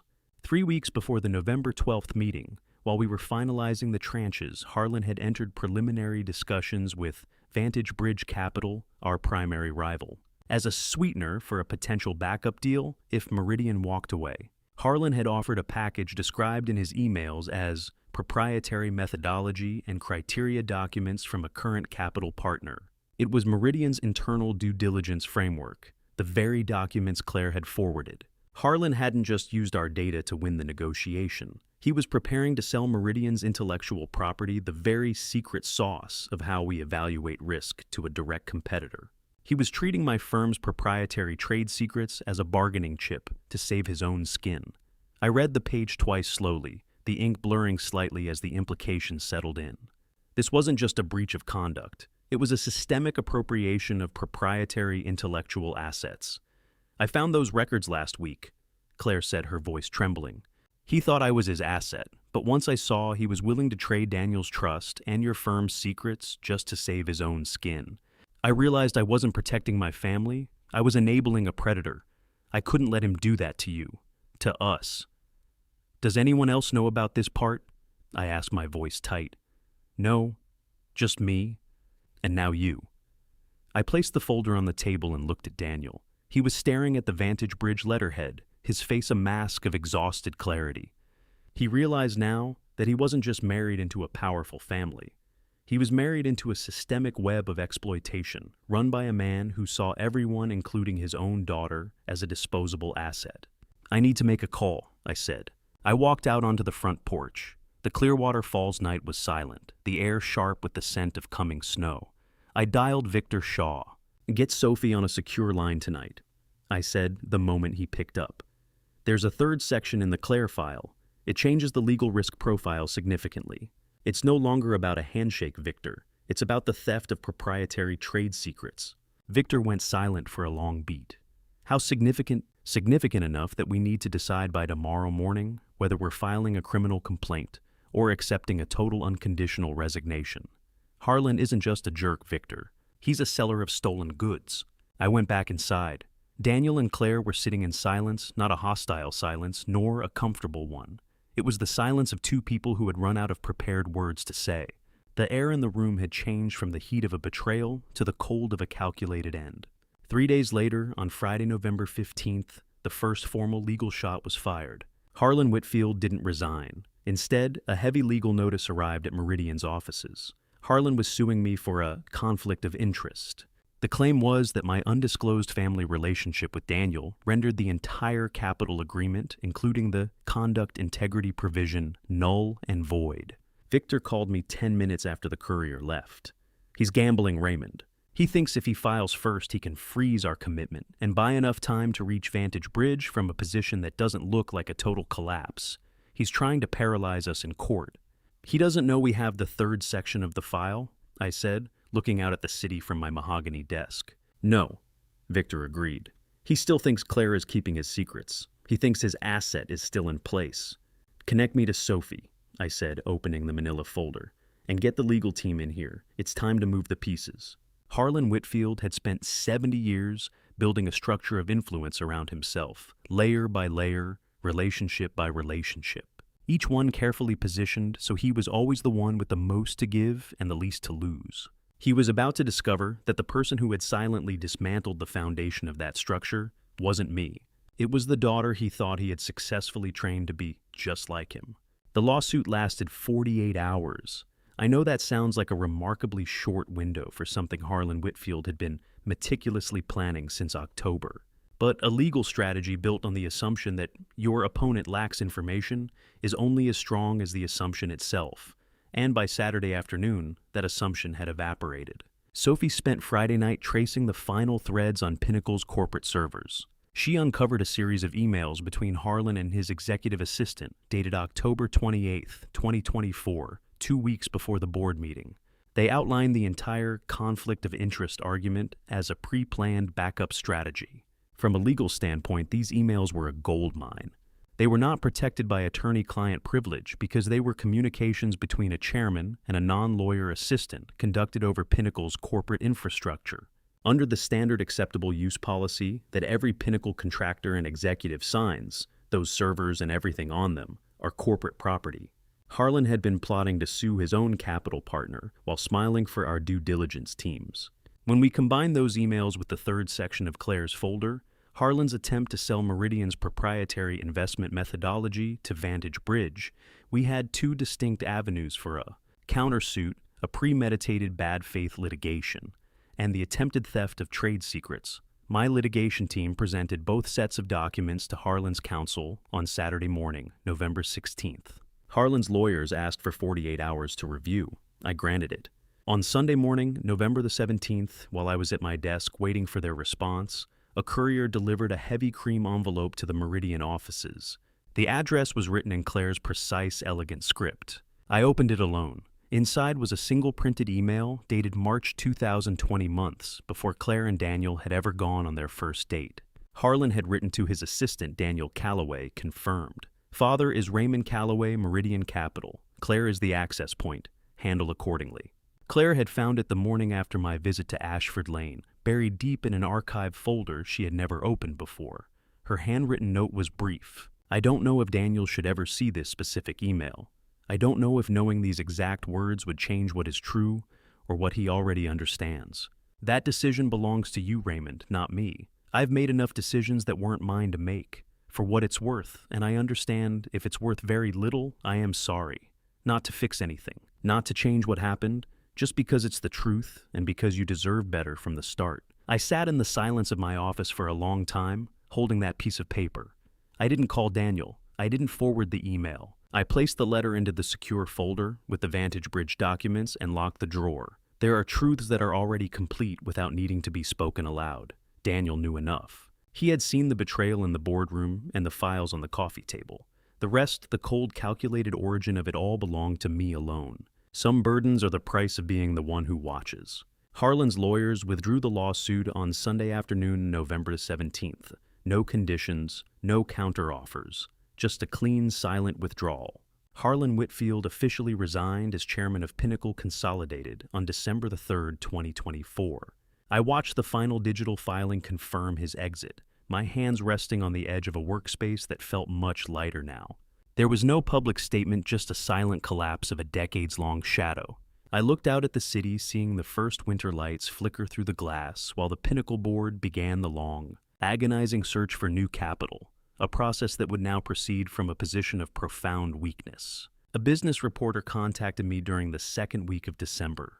"People want to understand why you didn't handle this privately," she asked over the phone. "You had every reason to keep this quiet for the sake of the families involved." "Privacy only works when both parties are operating in good faith," I replied, looking out at the gray Clearwater Falls sky. "I've had evidence for 6 months that only one of us was doing that." "Was any part of this personal?" she pushed. I paused. I looked out over the city from the 31st floor. The streets below were moving in their normal Tuesday rhythm, thousands of people unaware of the invisible wars fought behind glass and steel. "My father was a machinist," I said. He shook hands with everyone he met, the owner of the company and the man sweeping the floors at the end of the shift. He told me a man who won't shake your hand has already told you his price. Harlan Whitfield told me his price on November 12th. I simply made sure he paid it. The reporter thanked me and ended the call. I set the phone down on my desk. A notification blinked on the screen. A message from Daniel, sent late the night before, that I had only just seen Claire and I are starting counseling next week. "I thought you should know. Also, thank you, Dad. For the folder, for everything." I read the message twice. I felt the weight of it, the small, fragile hope of a recovery that would take years. I typed back a single sentence. "Your grandfather would be very proud of you." I placed the phone face down on the mahogany. I looked out the window toward the river. The city didn't know these things had happened. It never does. The buildings remained, the capital moved in silent digital streams, and the world kept turning. I stood up, took my coat, and walked toward the door. The morning was over. The deal was dead. And for the first time in 18 years, the silence in my office felt exactly right. Looking back at the cold silence of my office in Clearwater Falls, I realized that while I won the legal war, the cost of this family betrayal still echoes in the quiet moments of my life. My father's simple machinist hands taught me that a handshake is a sacred contract of the soul, yet I allowed myself to spend months playing a shadow game, watching a man I called family dismantle his own integrity. My advice to you is simple: do not wait as long as I did to confront the darkness. I thought I was being strategic, a silent observer of a complex family story, but in the end, I was just a father watching his son's world burn from the sidelines. I believed I could control every variable, but life is not a spreadsheet. Only God knows the true weight of the secrets we carry, and I have learned that the longer you let a lie breathe, the more oxygen it steals from the truth. In my view, character isn't something you prove once in a boardroom. It's the quiet choices you make when you think no one is watching. This family betrayal was a high price to pay for a lesson I already knew. Don't let your own family story become a forensic audit of missed opportunities. Protect your principles, but never at the cost of your humanity. This family story ends with a clean desk, but a heavy heart, reminding me that even the most calculated family betrayal leaves a mark that no amount of capital can ever truly erase. Thank you for walking this difficult path with me until the very end. I would value your thoughts in the comments. What choice would you have made if you were in Raymond's shoes? Forced to choose between professional duty and protecting your son's peace, I truly look forward to your perspective. If this narrative resonated with you, please consider subscribing so you don't miss our upcoming journeys. A quick note: while this tale draws inspiration from complex social dynamics and corporate ethics, certain elements have been dramatized for narrative impact. If this particular style doesn't align with your preferences, feel free to explore other content on the channel that might suit you better.